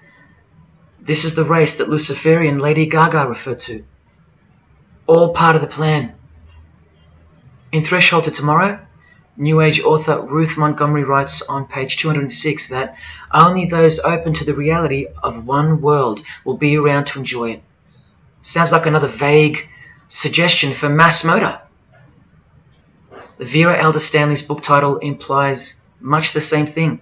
Initiation of the world. That's right, it's coming. You think Vera hasn't been initiated into the secret one-eyed religion? What else has she authored? How about The Finding of the Third Eye, the all-seeing eye? New Age author John Randolph Price writes in The Planetary Commission, in question and answer form, how do you define the Antichrist? The answer is pretty amazing. Any individual or group who denies the divinity of man as exemplified by Jesus Christ, the higher self of each individual, which Jesus Christ never exemplified because he is God. If you deny that mere men and women are divine gods, you are unfit for the glorious New Age kingdom. And you are the definition of Antichrist. In Practical Spirituality, he prepares his readers for a population drop of 2.5 billion people before the New Age era can begin. On page 32 of New Age author Barbara Marx Hubbard's book, Happy Birthday Planet Earth, she states that people will either change or die. That's the choice, she says. Notice the New Age has a new gospel, yet all the while, the world will be neglected of the information in the real Gospels, where it warns and predicts. For if someone comes and preaches another Jesus, not the Jesus whom we preached, or another gospel, you are most beautifully tolerant of them. In the Book of Knowledge, The Keys of Enoch, the writer has a quote-unquote direct experience with two spirits, Enoch and Metatron, and they share with the writer spiritually scientific teachings regarding the new system of things soon to be fully manifest. The reason this work is considered extra special amongst its readers is because it was the first book to point out the alignment between the Great Pyramid and the constellation of Orion. The first book ever. that's basically proof that these spirits, Enoch and Metatron, are the real deal. Not only that, it was also the first book to show the direct relationship between DNA coding and the divine name. That's pretty serious, and the atheists should be really waking up by now, because this is the world's most powerful and secret religion we're talking about, nothing less. The writer was told that those who govern the earth are those who have fallen from the heavens. He calls them the masters, and even states that they were punished with penalties that were assigned to each. These are the fallen angels of the Bible, people. These are the masters of the Masonic New Age, as proven here in one of the illustrations from the book. Same symbology. This worldwide catastrophe that is coming will bring about a complete reorganization of Earth's life system. And like all high-grade initiates of the secret societies, every attempt is made to bring positivity to the number of the Vicar of Lucifer. I was given instruction to use the specific light harmonics 666, 999, and 121212. The spirits further inform the writer of the Keys of Enoch that the pattern 666 is used to identify you with respect to the Earth's vibration. The number of the beast of the Book of Revelation of Jesus Christ is not only being glorified, it's manifesting in the world. And from another illustration from the book, once again, the same image we see being used over and over with the eye on top of the pyramid. This is the secret religion that encompasses us and has been influencing us for decades upon decades, 2 to 3 centuries, in fact. Just like the Gospels explain, this is an absolute counterfeit of the truth. Christ is mentioned everywhere, but not Jesus Christ. No, this is the Antichrist spirit, who will eventually manifest and appear to the world as one man. Doesn't sound so mythical anymore when you see that the enemies of Jesus Christ and those behind the New World System, they use biblical terms. And Christ, to depict the antithesis, the anti of the real Christ, their Saviour. And these spirits from the world we can't see are the ones who taught mankind the sick art of witchcraft. Look at who supplies this book online, sacredmagic.com. You know what magic really is and what it really entails now. So once again, you can see the connection, the relationship. If you still think that this phrase, New World Order, is a conspiracy theory, you're suffering from a medical condition. On the Lucius Trust website, the consultants to the European Union, you find the statement that the New World servers are occupied with the task of inaugurating the New World Order. In the same article, this shocking admission is made.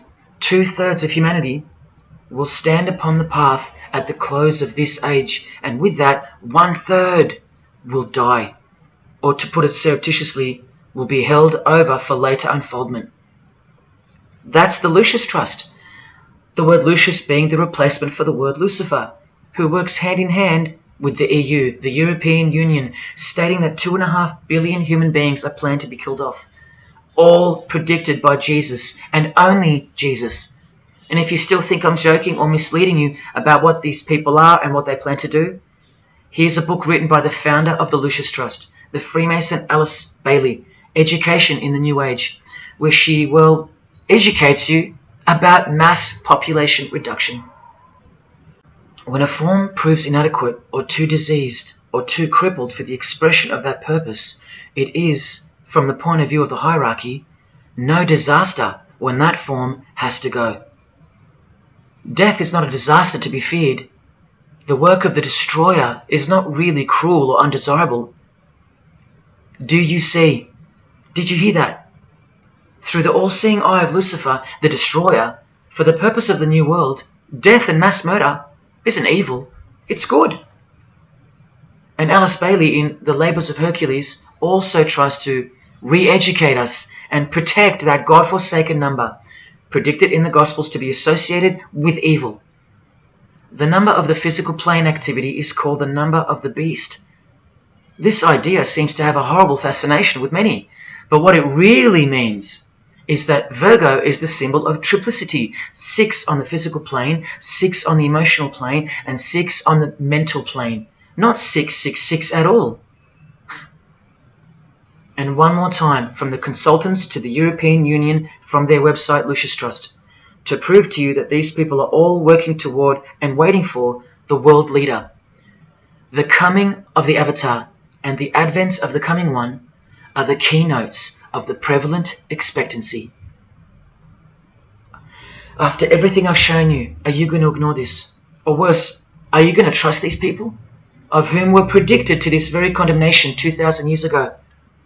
Right down to a one-world system, depopulation, and to the man who will carry the number 666, and with it, implement a new system in which you won't be able to buy or sell unless you receive a mark in your hand or forehead. And what's just been announced by Business Insider? Cashless society. Due to this, by 2024. This is the manufactured trend for the world. And you better believe it's fulfilling biblical prophecy. You know that book that's been ripped out of schools and hysterically discredited? Why do you think there's a single eye displayed on all the covers of George Orwell's dystopian novel 1984?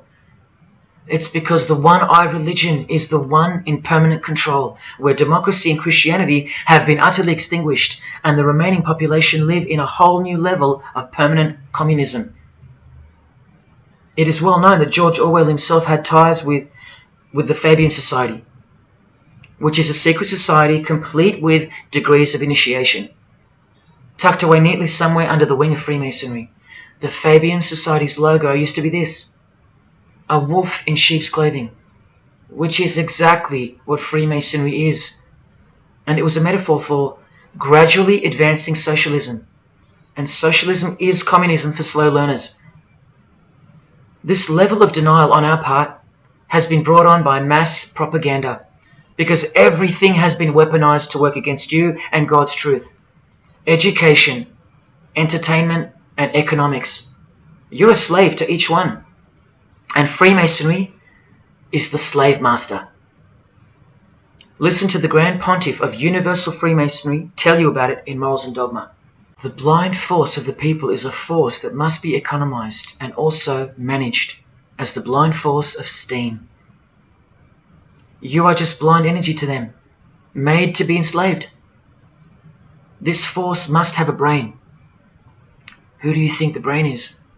Freemasonry is the brain, obviously. And he's saying that we're just the body parts that move to its will. Look, these are some pictures I took of the local obelisk in my town. An erect phallus hidden in plain sight. See how the cube at the bottom is rough? In Freemasonry it's called the rough ashlar stone. Well, watch this from Morals and Dogma. The rough ashlar is the people, rude and unorganized. Once again, you can see what this secret society secretly thinks of you. Now see how the stone built on top is smooth? That's called the perfect ashlar. The perfect ashlar is the state, the rulers. Yeah, the one-eye sex cult of Freemasonry, which hides its master, Satanism. Now, where is this brain taking us? Remember, this guy is the general who fought against the United States forces to uphold the institution of slavery. And the Grand Pontiff of Universal Freemasonry, who calls you the vulgar herd and the ignorant multitude, and admits that, yes, unbelievably so, Lucifer is the light bearer. This is the highest authority in Freemasonry, the secret religion of all our leaders and idols. Believe it. Now listen to this. The papacy and rival monarchies, all that will become the heritage of the temple, meaning the temple of Freemasonry. The world will soon come to us for its sovereigns and pontiffs. We shall constitute the equilibrium of the universe and be rulers over the masters of the world. They're gonna own it all. And it's true, the papacy and the monarchy have fallen into their hands. All Freemasons now. This is a 150-year-old book, so you can see how far ahead they plan, while we stay ignorant. How do you suppose that they won't achieve the New World Order? The New World Order of death. Of combined and systematic movement and effort, the great revolution prepared for by the ages will begin to march. The future is all planned for by them, And the revolution prepared for by the ages is coming. And it'll look like a natural occurring event, just as current events seem natural. Lastly, from his other book, Legenda, and reading from the ancient and accepted Scottish rite of Freemasonry, Albert writes, "And thus the warfare against the powers of evil, meaning Christianity, that crushed the order of the temple in the 1300s, goes steadily on, and freedom marches ever onward toward the conquest of the world." The conquest of the world, guys. And this is their method. Ingenious as it is, the double-headed eagle, the left and right paradigm. Whether you are pro-abortion or life, prefer Macca's or KFC, Ford or Holden, vote Liberal or Labour, shop at Coles or Woolies, go for the Parramatta Eels or the Canterbury Bulldogs, always the two most opposing forces, the result always feeds the one belly. The two heads always serve the same Masonic beast. Do you get it? That's number one. Number two is the horribly magnificent motto of their double-headed eagle, Ordo ab Chaos. That means order out of chaos. It's the ultimate way to achieve your sinister goals while looking like a hero. With one hand, they create beautiful and noble things. With the other hand, the hidden hand, they destroy and pervert. Then the helping hand comes back in to save or fix things again, alternating from one to the other, while nudging toward a predetermined goal, until finally reaching that goal that's set in mind in the first place. All the while, you never knew that the same hand that's saving you is the same hand that was destroying you in the first place. Order out of chaos. Their order out of their chaos. Another way to look at it is this. Z creates or exploits a problem, then attributes blame to others. Y reacts by asking Z for protection and help to solve the problem. Z offers the solution that was planned for by them long before the crisis occurred. Ordo ab chaos, order out of chaos. Now you can change Z and Y to suit any scenario. For example, your best friend who wants to sleep with you creates or exploits a problem, then attributes blame to others. You react by asking your best friend who wants to sleep with you for protection and help to solve the problem. Your best friend who wants to sleep with you offers the solution that was planned by them long before the crisis occurred. Each time your best friend gets closer and closer to you until eventually they're in your bed. How about your employee creates or exploits a problem, then attributes blame to others? The employer reacts by asking the employee for help to solve the problem. The employee offers the solution that was planned by them long before the crisis occurred. The employee eventually gets the promotion. But this is the way I really want to put it. The government creates or exploits a problem, then attributes blame to others. The population reacts by asking the government for protection and help to solve the problem. The government offers the solution that was planned by them long before the crisis even occurred. This is how the Great Revolution, prepared for by the ages by the Freemasons, will begin. So who's going to warn you? Even modern Christianity is steered by Freemasonry. Hillsong won't warn the sheep about Freemasonry and the One World Government. What, the Hillsong senior pastor who wrote these books and lives here? No chance. Did modern day Christian heroes like Billy Graham warn you about Freemasonry? Well, no, because here he is giving the Master Mason grip to other Christian giants like Paul and Jan Crouch, all Freemasons. Here he gives the same third-degree handshake to former President Harry Truman, and here to a Muslim Freemason. Billy is listed as a Freemason in the 33rd degree Albert Mackey's History of Freemasonry by the publisher on the inside flap. Billy's son, Franklin Graham, also won't ever expose Freemasonry because he's too busy eating at Voodoo Donuts, where they sell these donuts and these pentagram donuts. More Christian heavyweights like John Hagee or Hagee throwing up the devil's horns. He'll never preach against Freemasonry. Neither will all these world-famous pastors throwing up the devil's horns. The very popular Ray Comfort even stated that he wasn't a Freemason. Well, here he is, giving a perfect Masonic handshake with pastoral giant Joyce Meyer. Do either of them expose Freemasonry, or the fact that it's the driving force behind the One World Government, all predicted by Jesus? Of course not. What about Christian radio or the Christian music scene? No, not a single word of warning whatsoever regarding the satanic church that lives and breathes all around us. Freemasons like Bono, wearing the Christian name tag, his whole band of Freemasons. Bono too should know better than anyone that a one world government is a trap as foretold in the Bible. But Bono supports it. Oh yeah, he works for it. Just like the Masonic Pope does.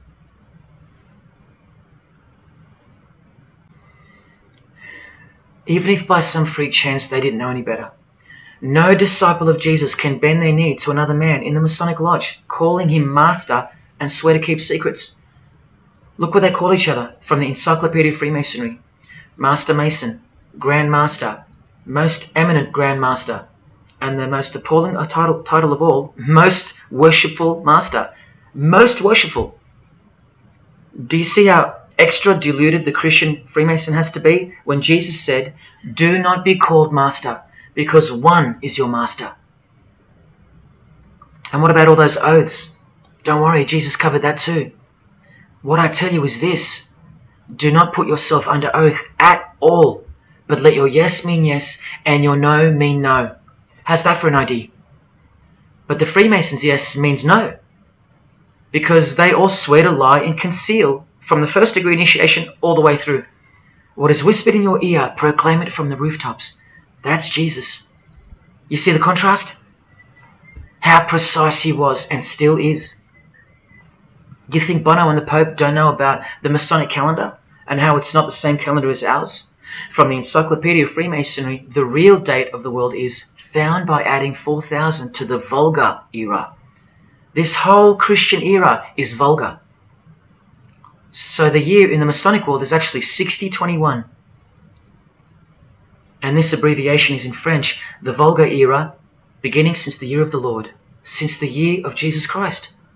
That's how they feel about the current age, which is coming to a mind-blowing end by design. Now, do you think Freemasons aren't capable of mass murder? Well, Joseph Stalin murdered approximately 20 million people, and he was a Freemason, displaying the sign of the master of the second veil of Freemasonry. Vladimir Lenin was the leader of the Bolshevik Party, and he paved the way for the mass murder of 60 million people, mostly Christians, and he was a proud Freemason. And ladies and gentlemen, this is Adolf Hitler, a Freemason, clearly giving the grip of a Master Mason. And here he sits next to his military leader, Hermann Göring, who is also displaying his allegiance to Freemasonry with a hidden hand. He even displays the Masonic triangle, just like fellow Masonic brother Jay-Z. The mind of Hitler surrounds you now. It just hasn't pounced yet. The mind of Hitler isn't isolated to some portion of the world anymore. It now encompasses you. Hitler is everywhere. Far more clever than you can imagine. Evolved and sleeping in your bed.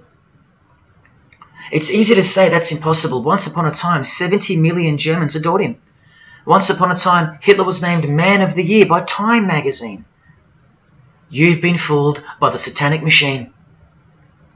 Please don't try to get inside to the mind of Freemasonry. It's like trying to understand Satan himself. You can't, and you don't want to. Freemasons will make friends with their most hated enemies. They will cross-dress their morals to move closer to their goal. They'll make the English language void of any meaning by turning everything inside out and upside down to camouflage its objectives. They will simultaneously create charities along with the greatest machines to ever destroy the hearts of men, like pornography. They will sell their souls to gain the world. They are a dichotomy, a paradox, a lie that loves to speak the truth and a truth that loves to lie. They are a snake eating their own tail, consuming what they produce. Freemasonry is hell dressed as heaven, death dressed as life. Its God is an angel of darkness dressed as an angel of light, and 90% of its membership is a shield, lost in its symbolism. Freemasonry has become the ally and the opposition. Who are the biggest voices on so-called climate change in recent years? Which is more order out of chaos? Al Gore, a Freemason, and Greta Thunberg. From a Jesus-hating, secret society family. Freemason and former Russian President Mikhail Gorbachev said this in 1996.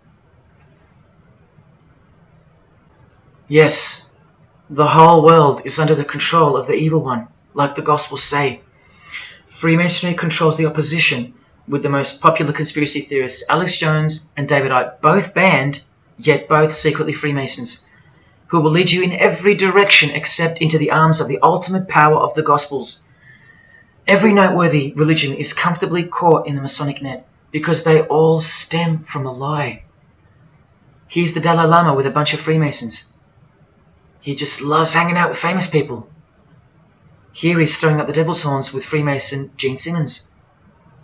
But there's no way the Dalai Lama can be a Freemason, right?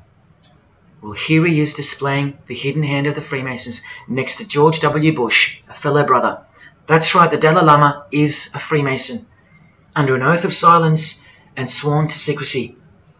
Are you going to wake up now? Here he is with his students in his temple. And what's behind him? This symbol. Can you see?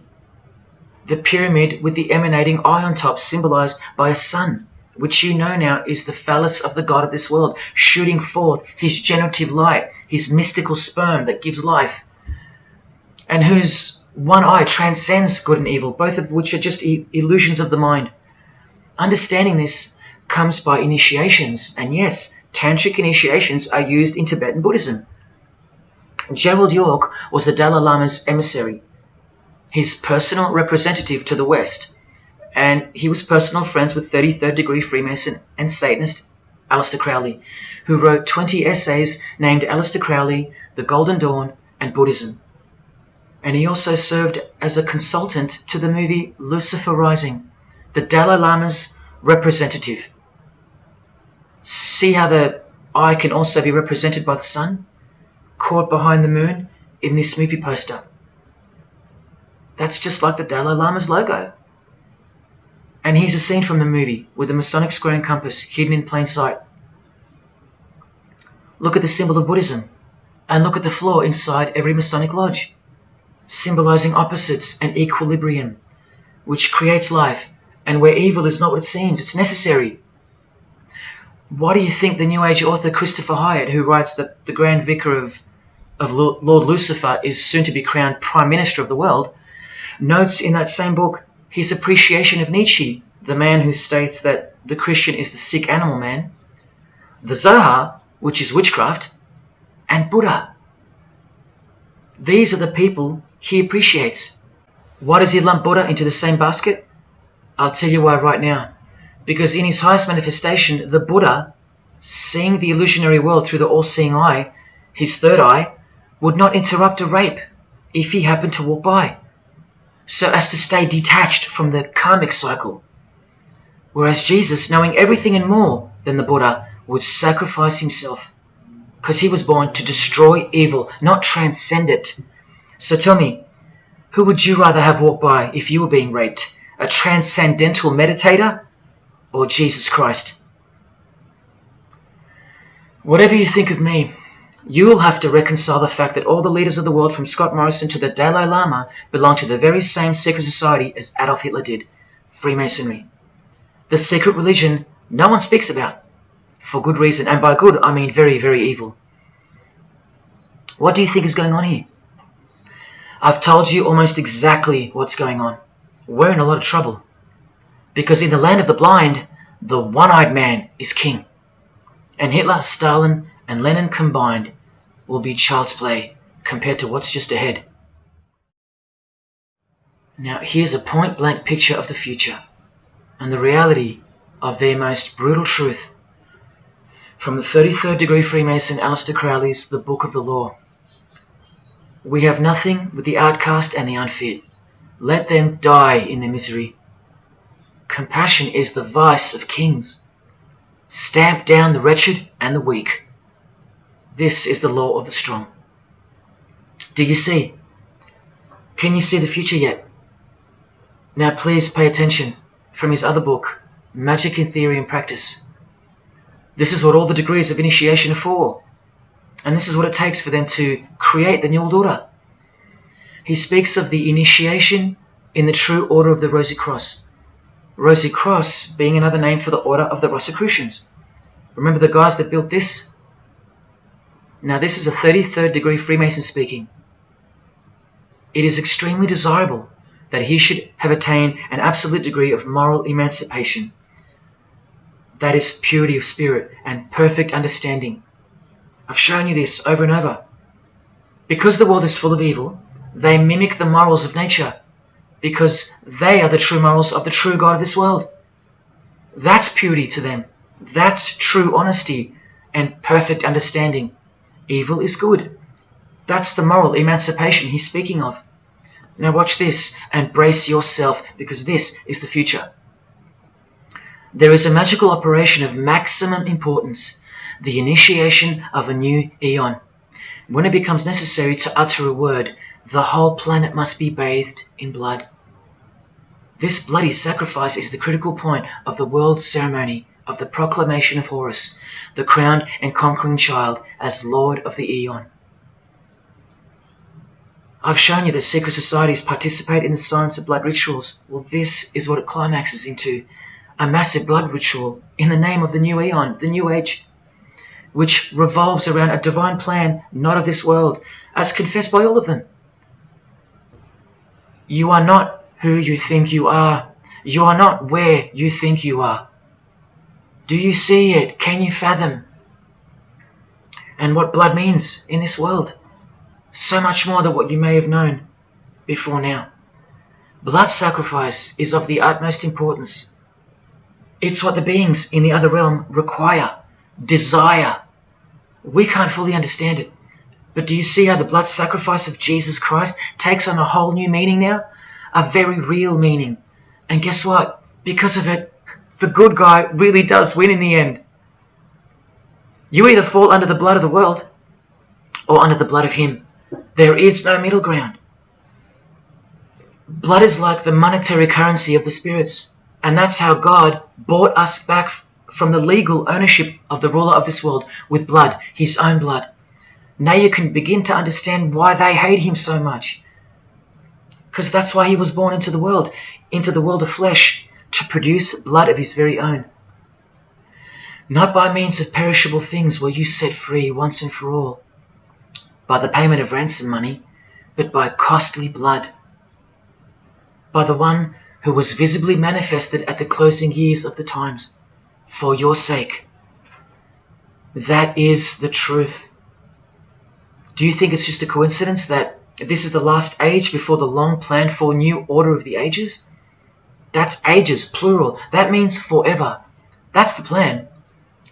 That's why the Gospels say that he was visibly manifested at the closing years of the times, at the end of this last age. In the book 1984, George Orwell told us, if you want a vision of the future, imagine a boot stamping on a human face forever. I've shown you that this so-called new age is in actuality a new satanic age. And it's not really new at all. It's very old indeed, it's ancient. But like I said, its progress was derailed by the appearance of Jesus on the human scene. Now I'll prove to you that the New Age is an old religion. Novus Ordo Seclorum is part of a quotation taken from the Roman pagan philosopher Virgil's fourth eclogue, which was borrowed by him from the Sibylline records, which were ancient prophecies delivered by an oracle through witchcraft or divination. That's where the phrase Novus Ordo Seclorum comes from. Now look at what the full phrase actually says. A mighty order of ages is born anew. Both the prophetic virgin and Saturnian kingdoms now return. Now a new progeny is led down from the lofty heavens. Favour, chaste Lucina, the boy soon to be born, in whom the iron age shall come to an end, and the golden one shall arise in the whole earth. We've just been told that the new age is a Saturnian kingdom, which returns, so it's been here before. Next we see that a new progeny, meaning a new seed, a new race, there's that race again, is coming to earth. And that a boy will be born, who will bring the iron age, which is the age we're currently in, to an end. And that the golden age, the new age about to begin, will again arise over the whole world. Now, what is the Saturnian kingdom? Well, for starters, this is a band called Saturnian Mist. And here on their front cover, we have a reference to magic. Then we see by the singer's shirt, they're Satanists. Then with his other shirt, we see the connection once again between the inverted pentagram of Satanism and the one eye of Freemasonry, the secret religion of the who's who of planet Earth. Freemason and Satanist Marilyn Manson has a song called Saturnalia, and on a satanic website on ritual offerings for demonic bindings, we find that Satan is Saturnian in nature. Here on the front page we see the inverted pentagram under the head of the Baphomet, and right next to it, a version of the square and compass of the Freemasons, of which a lodge is located near a suburb near you, no matter where on earth you live. The Satanic Church hidden in plain sight. Now let's go straight to the source so you can see for yourself the nature of the New Age Saturnian kingdom found in the full quote of the Freemasons' New World Order seal. From this book, which is a factual study of the single most influential occult organization in modern Germany, the Fraternitas Saturni, or the Brotherhood of Saturn. We learn of the path of the Saturnian initiate, which is outlined in detail with the meaning of all 33 grades, 33 degrees of Freemasonry. This is the very same thing, the same objectives. All secret societies work for the same goal because they all have the same spirit. The only difference between Freemasonry and this Saturnian fraternity is that your local Masonic lodges are veiled and camouflaged filtering systems for future Satanists, from which all influential figures of society are chosen, where the real religion begins at the 33rd degree. Whereas with orders like the Saturnian Brotherhood, there is no filtering system. As such, you're a student of Satanism from the first degree. That's why Satanism's takeover would have been impossible without international Freemasonry. The Saturnian teachings include sexual mysticism, sex magic, and Nietzschean Thelemism. Nietzsche, remember the guy who says that Christians and the mindset to help the weak makes up the sick animal man? The guy who wrote this book and doesn't believe in good and evil. And Thelemism from 33rd degree Freemason, who says that in this book that to initiate the New Age, the whole world must be bathed in blood in a bloody sacrifice before man can accept the law of Thelema. Nietzschean Thelemism.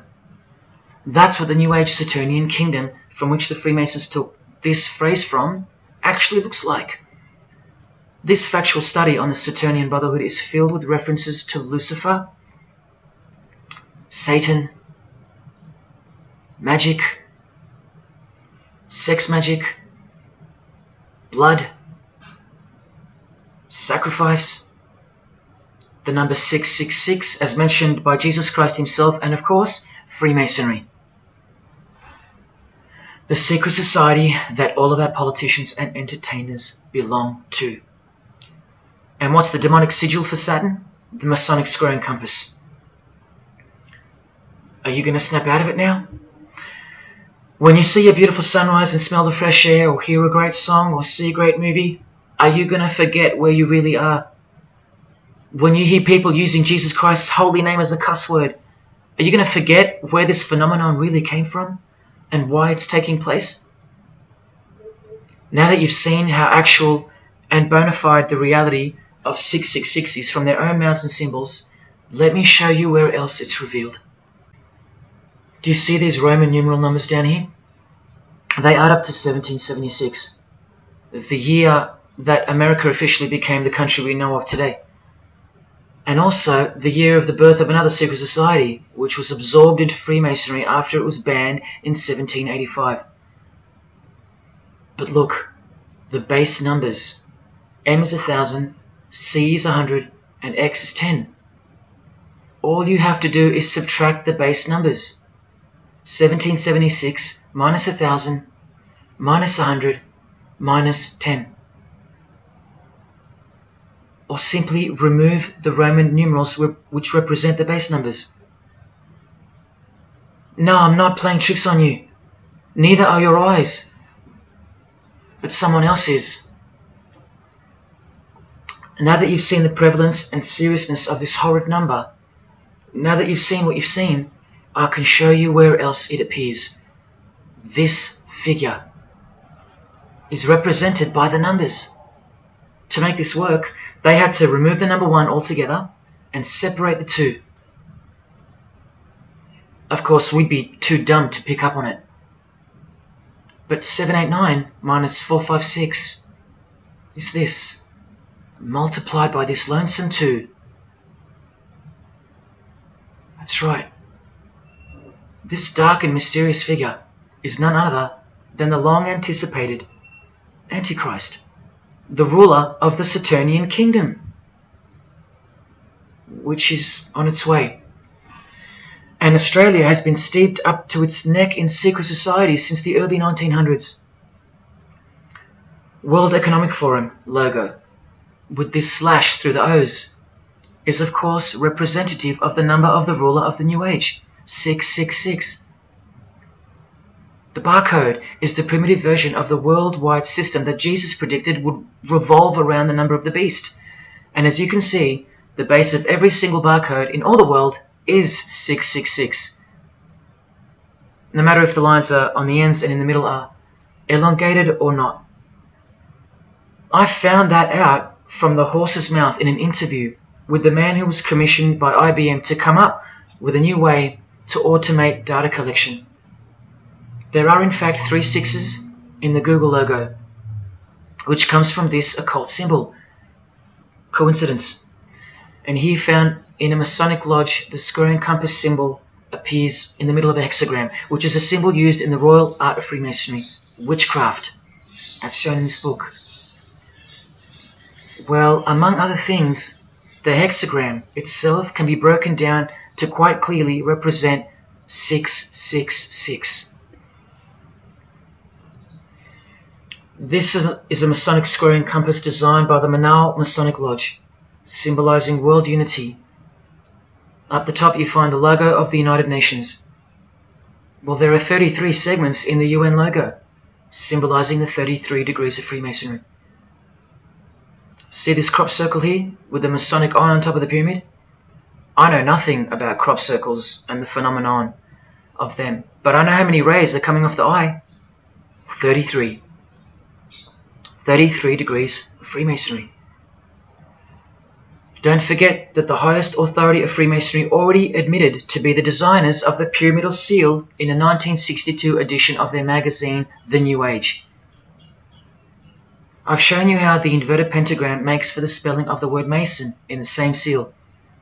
Well, that same pentagram with the elongated top horns appears here in a European Union logo. An inverted satanic pentagram right in front of our eyes. Here's the European Union building architecturally mimicking the Tower of Babel.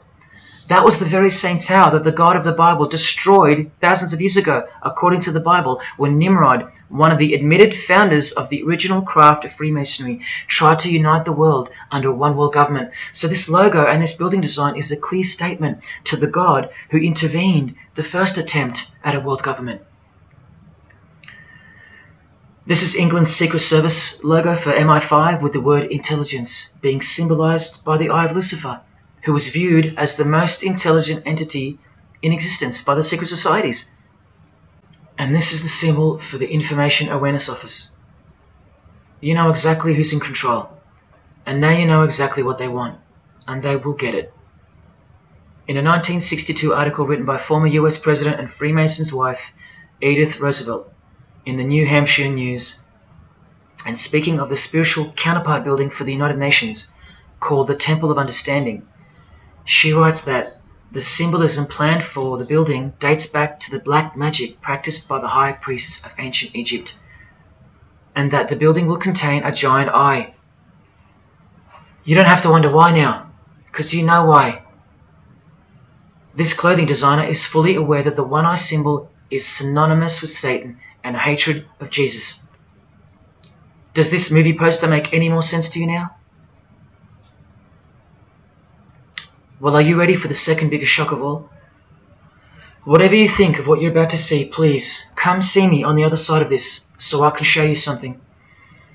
This clip only goes for a few minutes. And keep in mind, the only reason I'm showing you this to you is because the writer and director of the preview of this movie-style documentary was murdered.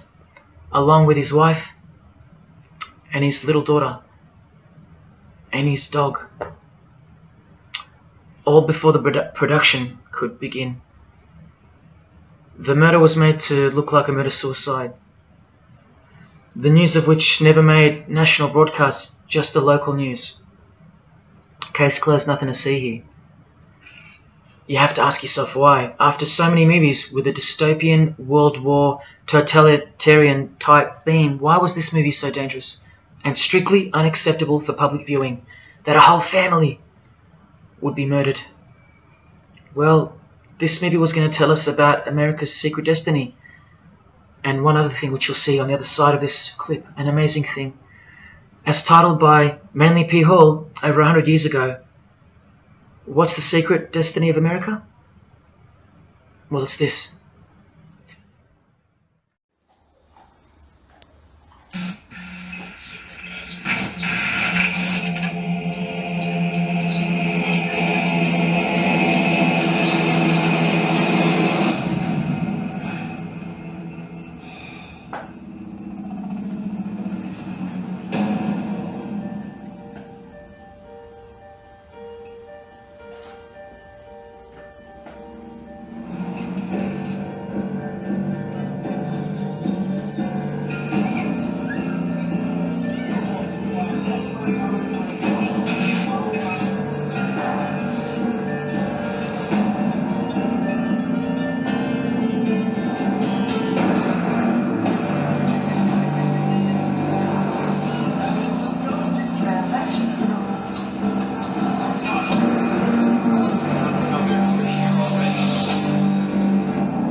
What was David's hidden message inside the gray state?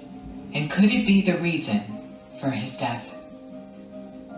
Perhaps the scariest part of Gray State's conceptual trailer is this character here, who appears to be operating a guillotine. David Crowley was very intentional in this frame of the movie. He added something that I believe he wanted the people to know about. Who is the identity of this executioner? If you look closely, you will see that this terrifying character is wearing something around his waist. It appears to look like an apron. The executioner wears a Freemason apron, complete with the all-seeing eye, the compass, and the two pillars. I do believe David Crowley is trying to tell us something. He is telling us that the organization behind the French and American revolutions, the organization behind the Italian Revolution of 1830, the organization that outlined a plan to overtake the Vatican in a document called the Alta Vendita, the organization behind the Trail of Tears and the deaths of thousands of Native Americans under Freemason Grandmaster Andrew Jackson, the organization behind the Ku Klux Klan in the United States post-Civil War and its rebirth in 1915, the organization behind Hiroshima and Nagasaki during 33rd degree Freemason Harry Truman's presidency. These are men with a radical revolutionary agenda throughout the entire world because they worship and follow a radical revolutionary deity, the first to have led a revolt against the Most High Lord.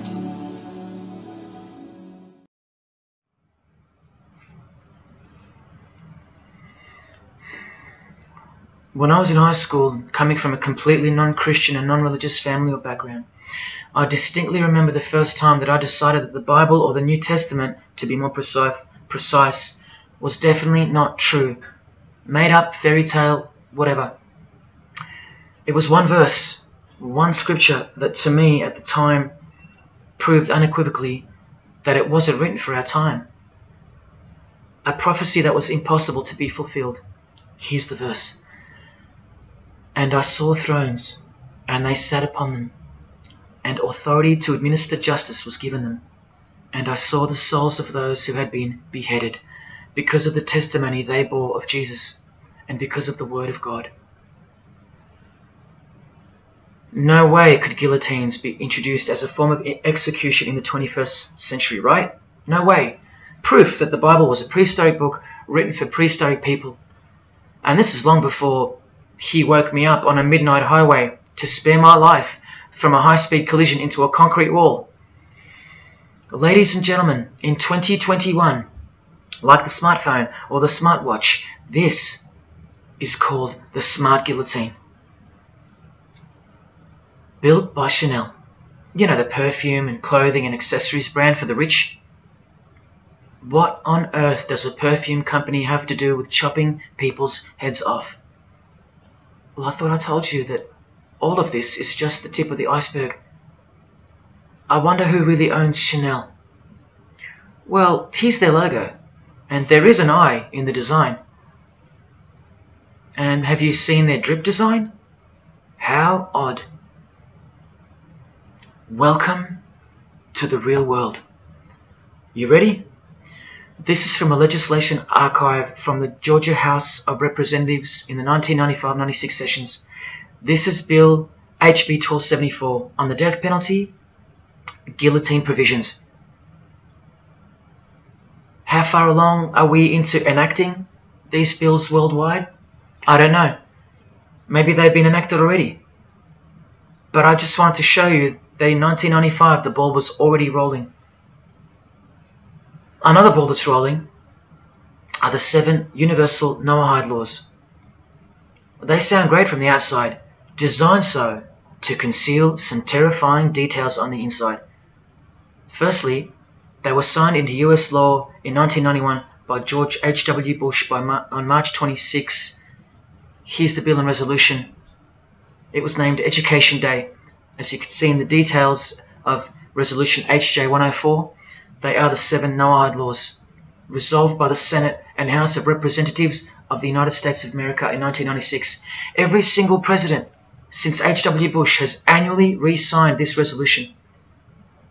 Many world leaders have called for the acknowledgement and observance of the 7 Noahide laws, including the President of the European Union in July 2014 and the Australian Governor-General Michael Jeffrey in 2008. And this will be international law.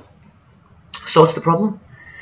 Well, just for starters, the law against idol worship will include, quite specifically, the worship of Jesus Christ as the Son of God, which the Noahide laws will classify as blasphemy, and the punishment for transgressing the 7 Noahide laws and for blaspheming the ineffable name of God by calling Jesus God is decapitation.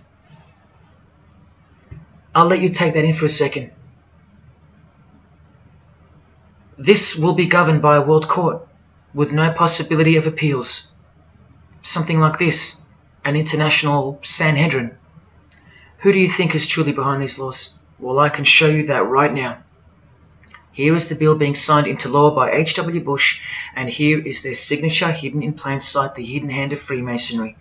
displayed by this sinister and gloating-looking individual. And you know what Freemasonry is a cover for now. Who do you think designed the guillotine in the first place? This guy, Joseph Guillotine, a Freemason. Still don't believe in the prophecies of Jesus Christ? You're still in denial?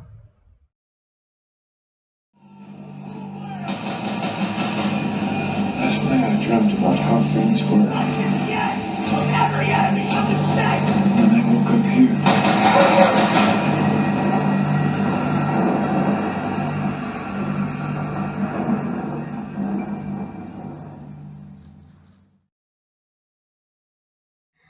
Well, that's why the director was murdered.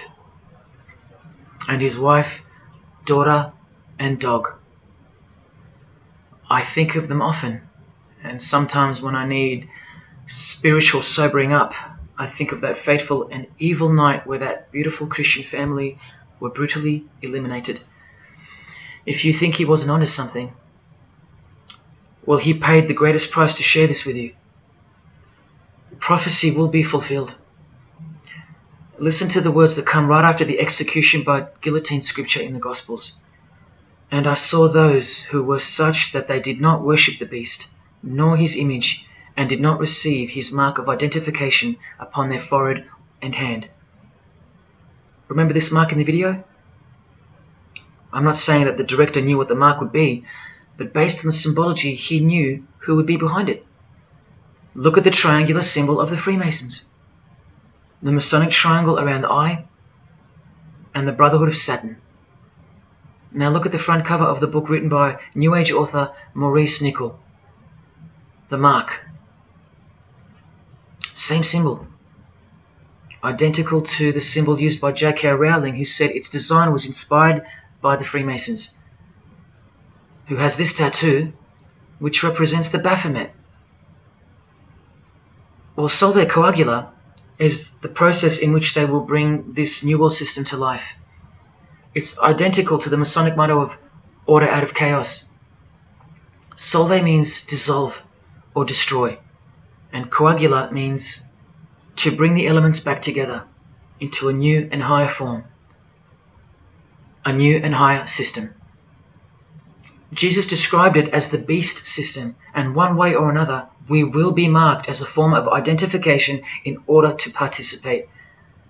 But first, chaos must ensue. A deep Masonic truth, which is mostly true anyway, is that destruction precedes construction.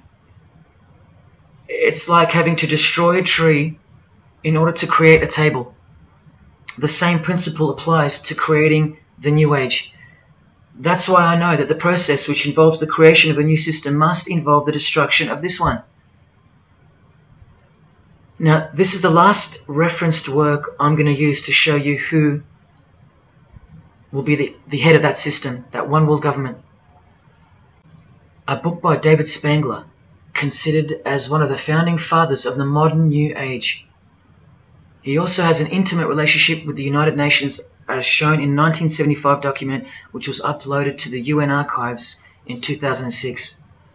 Please pause to confirm that, where you can find his name listed under the Board of Directors for the Planetary Citizens Group. In his book, Reflections on the Christ, David Spangler, remember, one of the founding fathers of the New Age, and a member of the Board of Directors in a United Nations sanctioned program, repeatedly upholds and honors the entity known as Lucifer. He tells us all about what is required to step into the New Age. Well, mainly, what's required is a new understanding of the angel Lucifer. He writes that when this great project of evolution began, man went forth as consciousness to learn his divinity, and Lucifer went with him. It is important to see that Lucifer, described as an angel, a being, a great and mighty planetary consciousness. He says that, just like in Halloween and trick or treat, if the person offers a treat to Lucifer who knocks on his door, and the person says to Lucifer, "Come in, and I will give to you the treat of my love and understanding, and I will uplift you in the light and presence of the Christ." Christ meaning my outflow. then Lucifer becomes that being who carries the ultimate treat, the light of wisdom. Lucifer represents experience. Lucifer is literally the angel of experience. The Luciferic element becomes the true revealer of light, the angel of light. The light that reveals to us the path to the Christ comes from Lucifer. The Christ that he refers to obviously is the Antichrist spirit, who will eventually manifest on earth as one man. But for some odd reason on page 60 he feels compelled to clarify that he was only joking once when he said maybe to enter the New Age we all need to take a Luciferic initiation. Well, that's definitely no joke. That's right, Lucifer is the savior of the secret societies. The solar system was the manifestation of the consciousness of a very great being known as the Solar Logos. And if we go back to the secret society of the Brotherhood of Saturn, we read that mankind will be able to take a measure of egocentric power from the Solar Logos. In this way, Lucifer is the savior of humankind.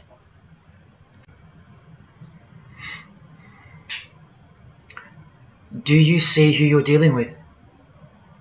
These are the people above you, the rich, powerful, influential, overflowing in all areas of those who are steering society, and they're about to reach their destination. Who showed you? Who told you? Who warned you? Jesus Christ did. Oh, those pesky Christians. In the animation Flushed Away, the villain Toad conspires to genocide all the rats in the Silver World and replace them with a superior species, a new species. No one is aware except for this one rat who's briefly seen in the beginning. He's a Christian rat, a nut job, carrying around a plaque, as some real-life Christians used to, warning everyone of the impending doom that is upon them. What's the twist that's hidden in plain sight for no one to see? Well, the villain Toad, planning the New Age, wears the ring of a Freemason. This ring. And he wears it exactly on the finger that a Master Mason should. It is worn on the third finger of the right hand. There is one who predicted it all, and they know that. That's why he's been so thoroughly discredited, or so it seems. Yes, the nutjob Christian was right all along. Remember one last thing before I close. From Masonic New Age author Christopher Hyatt, who spoke of the well-planned-for and long-awaited invocation of the Prime Minister of the world, when he wrote in his book, A Massive Truth That I Wish With All My Being That You Would Grasp. Both satanic cults and Christian fundamentalists are closer to seeing the truth than most normal people. The world has always been at war, a spiritual war from the beginning. And if you don't know it, then you're losing the battle. The Gospel tells us so accurately that the enemy we wrestle against is not made of flesh and blood, but it is made of spiritual forces of evil in heavenly realms. That's where the real war is being waged, in the spirit. And now that we know what secret societies are and what they've tapped into, we can rest assured that that statement from the Gospels is true. That's why the common denominator between all of the secret societies is the anti-Christian sentiment. You need to ask yourself why. Why the negative obsession with Christianity? It's not as if Christians run the game. Freemasons have banned Bibles from schools. They teach evolution as a fact. Pornography is thriving. There are no Christian protesters left. Homosexuality is rampant and protected, and Christianity is buckled. Which church preaches against Freemasonry? Which church is telling you about Satan and his hidden church, which has permeated every vein of society? So why do they hate Jesus if they're at the top of their game? Because Jesus Christ is real, that's why. And he left us prophecy that they can't escape. See, the more they win, the more they fall into the hands of the prophecies of Jesus and his Gospels. What a blessing for you, those who would grasp this as truth. What good news for you, and what a terrifying conundrum for them. If you've come this far, and you still don't care, or still unwilling to trust, then you deserve what's coming, as a law of nature. Because you've been warned of all of it. The one world government clearly on its way. Cashless society, inevitable. The mark that each person will receive without which you won't be able to buy or sell or participate in this world, and the manifestation of the name, the number of the name of the one who will implement this system, 666. All of it is coming to pass. Inescapable we are from him. Everything and everyone will fall back into his hands, where he will finally separate the goats from the sheep.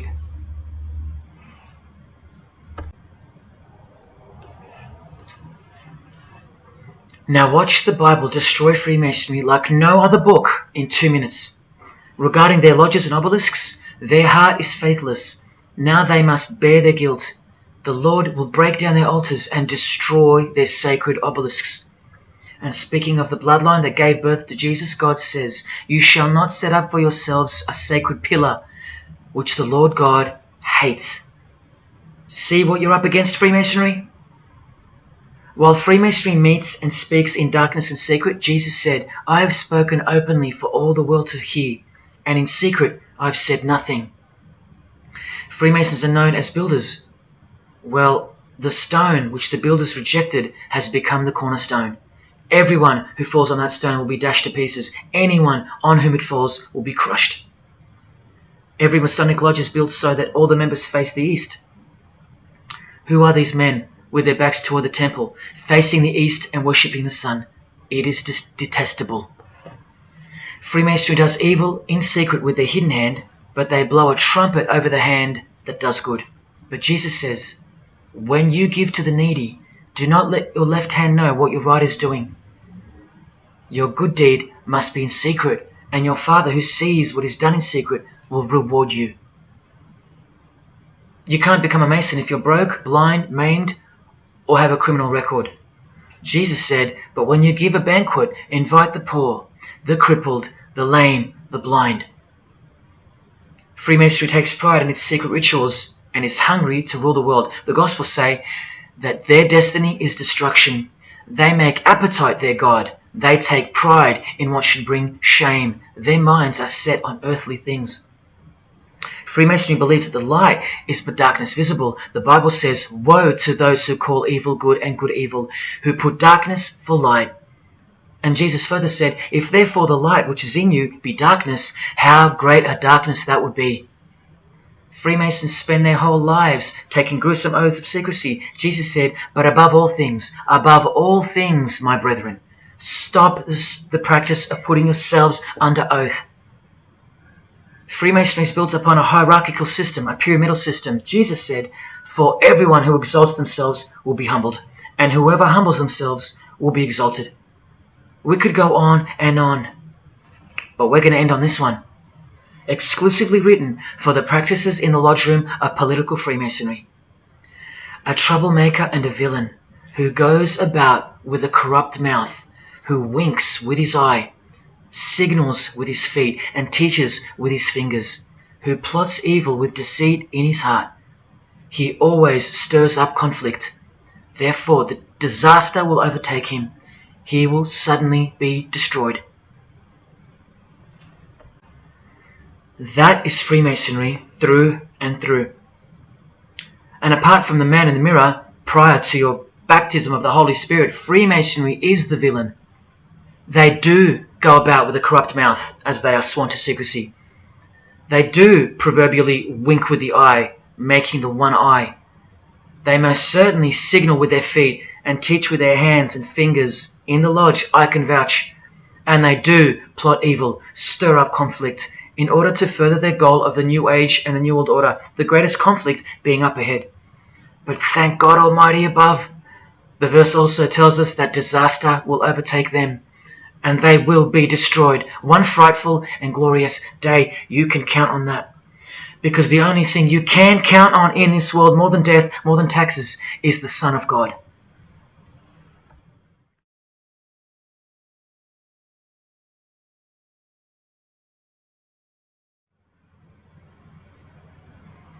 This is it. This is the last shock, and by far the biggest. If you ever needed intellectual proof that Jesus Christ is real and living right now, this is it. If Jesus and the Gospels weren't true, then Luciferians wouldn't be running the world. Atheists would, or some other version of modern man. Anyone, but not Satanists, not the passionate enemies of Jesus. If Jesus wasn't real, then so-called Satanists would be scattered here and there over the world in little local covens by silly teenagers rebelling against society and living in their own la-la land with their own little make-believe devils, being make-believe rebels. But no, people who believe that Lucifer is God run the world from top to bottom. They are dedicated to the core. They're highly sophisticated. They make the movies, they star in the movies. They write the songs, they sing and dance. They are worshipped as idols. They set trends, they live large, and they practice witchcraft, complete with sex magic and blood sacrifices. Why? Why do they do that? Why would they bother? Because witchcraft is real and has been since before civilization began, hidden from the vile multitude who have been stupefied by propaganda to the point that they don't believe in anything anymore. And who waged a war on witchcraft on your behalf? God did, the God of the Bible. If Jesus wasn't real, Luciferians wouldn't be building their paradise on earth. Atheists would. If Jesus wasn't real, Luciferians wouldn't be passionately hating him to the point of keeping their existence hidden under penalties of torture and death. Lo and behold, in the 21st century. Yes, if Jesus was a myth, Luciferians wouldn't be working overtime to inadvertently fulfill every prophecy that Jesus gave us. Can anybody read me? What part of Jesus foretold a worldwide cashless system, a worldwide government, and a worldwide religion do you not get? If Jesus wasn't real, why do former Satanists freely admit that only the true Christians are immune to witchcraft? They have no power over the disciples of Jesus. How is that possible? And what about this one that's been going around? If the Gospels were written by the Catholic Church in order to control people, then why didn't they include a pope in the scriptures? There's no pope here. Why didn't they include instructions to obey the priests? There's no priests in the New Testament, except for God himself and all his disciples. We're all priests. If the Gospels were an invention of the Catholic Church, why does Jesus say to call no man Father except your Father in heaven? Yet every priest holds the title of Father. If the Gospels were an invention of the Catholic Church to control people, why were only priests allowed to own a Bible and not the common people? Why did they burn William Tyndale at the stake, a Christian scholar who translated the Bible into English? Are you with me? Please help me understand how you don't believe in Jesus when even your enemies, the high-ranking Freemasons, think that you're stupid for not believing in Satan. There was the first shock, which was the fact that an international secret society exists at all, and that all people in power, prominence, celebrities, they're members of it. That was the first shock. The second shock was the oaths they take and the rituals they perform. Decapitated heads, brains exposed to the sun, drinking wine from human beings' skulls, all done by the people you respect the most. Pretty shocking if you have any brains left in your skull and heart left in your ribcage. The third shock was the reason they took the oaths and performed the rituals, and that reason is that the secret society they all belong to is in fact Satanism.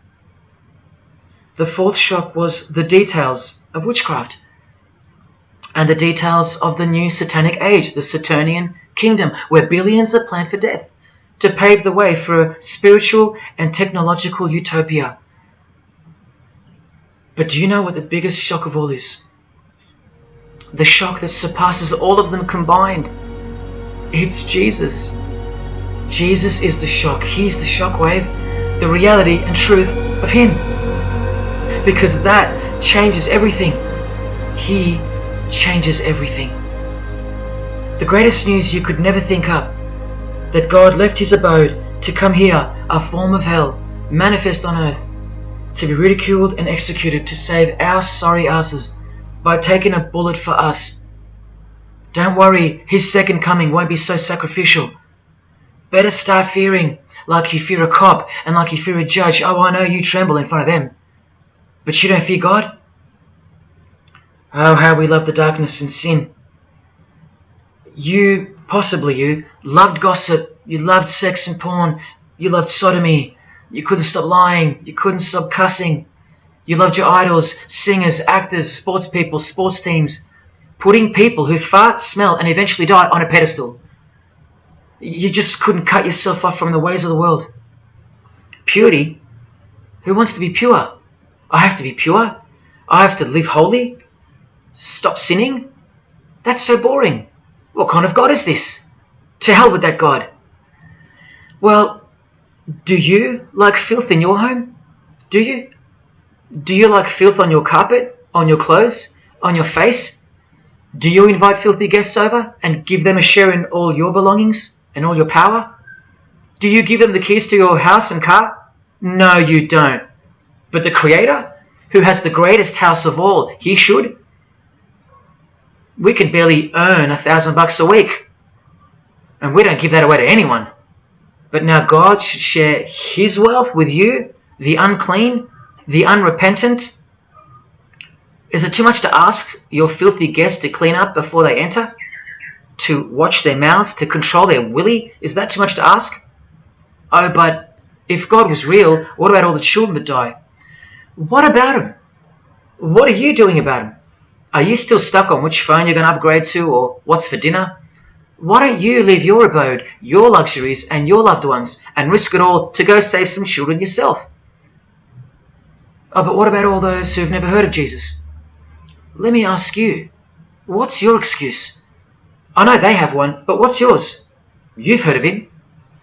Every morning you wake up and look at the calendar is a testament to his name, because it's 2021 in Australia, it's 2021 in Brazil, it's 2021 in China, it's 2021 in every single country in the world. So let me ask you, 2021 years since what? Like I said, just waking up in the morning and knowing what day it is a testament to him. But if God was real, why wouldn't he just show himself? Show himself to who? To you? You can't even get on your knees and repent. You can't even hate sin and scream out to him. So why would he? How do I get the girl if I don't ask her out? And if I do, maybe she rejects me the first time and the second. How bad do I want her? How hard will I try? Most haven't even knocked on his door. Well, I did. I just kept knocking and knocking, and then I started banging and banging. I refused to leave his porch. I lay there like a hungry puppy. But even when he answered the door, I did the runner, because he was too big for me, and I loved sin a little too much. Yet he still left the light on for me. But here's the craziest part about people who ask me why he doesn't just show himself the way they'd like him to. Their hearts have been so hardened that even if he did appear to them, in 2 weeks they would go back to being their old self, and he knows that. That's why. They might even forget it ever happened. Oh, that was just a crazy day. That was probably all in my head. Oh, how we love to make excuses. But if God was real, what about all the other gods? What other gods? Did Buddha perform a miracle for you? Did he affect a plethora of witnesses? Were his followers stoned to death, sawn in half, eaten alive? Did historians of his era leave any trace of him? Did he prophesy all the kingdoms that would appear on earth, and in what order? Did he foretell of worldwide floods, of enemies that would despise his followers, use his name as a cuss word, and eventually attempt to set up a world kingdom? Did his appearance change the calendar from one end of the world to the other, and predict that his appearance would in fact change the calendar? What did the Prophet Muhammad do for you? Apart from stealing Jesus from billions of people and corrupting the Gospels, did he dedicate his entire life to sinlessness? Did he remain celibate so that his blood could make a difference in the hidden realm by the science of sacrifice, which is practiced in secret every day, in order to shield your very soul? No, he didn't. Instead, he had 11 wives. One of them was 9 years old, and he lived like a king. while the real king lived like a slave and died like one too, and washed the feet of his disciples while demons trembled at his name and presence, and still do. And let's not even bother with the other pagan gods, Osiris, Odin, Vishnu, all inventions of fertility cults that worship the sun, sex, genitals, death, destruction, agricultural religions. Did anyone else apart from Jesus Christ ever say the words, "I am the truth"? Have those words even ever come out of someone's mouth? I've heard of "I know the truth," "I have the truth," but "I am the truth"? That doesn't even make sense. Unless truth itself was once upon a time born on earth as a man. Well, of course he's the truth. Where are all the heart-wrenching, knee-buckling testimonies about the indescribable power of this Holy Spirit, which comes in to sweep you off your feet and drown you in its tides, changing you forever? Where are all those testimonies? I'll tell you where they are. In the Christian column. That's where. Oh yeah, you'll get them here and there in every genre, but Christian testimonies simply outclips the rest. Where are all the life-changing, electrifying Hindu testimonies? The Muslim testimonies? A Muslim, Buddhist, or a Jew on the street corner, or from the proverbial rooftops, shouting the truth for all to hear, no matter the cost, because they love us that much, because he loves us that much? Where are they? And Freemason testimonies? Have you even heard of one of those? Satanic testimonies? You ever heard of one of those? A Freemason on his knees sobbing from joy because of the overwhelming knowledge that Lucifer loves him? No Mason or Satanist has ever done or heard of such a thing. But the biggest cult in size is the cult of society. Where do you think the word culture comes from? And the TV, the doctors, the idols, the PhDs, the scientists, they are the priests of the cult of society. You atheists think you don't live in a religious world of your own, filled with daily rituals and daily worship? Even your beliefs require faith in what your priests teach you. Evolution, no proof. Age of the earth, no proof. Distance of the sun, all faith-based on what you are told by strangers.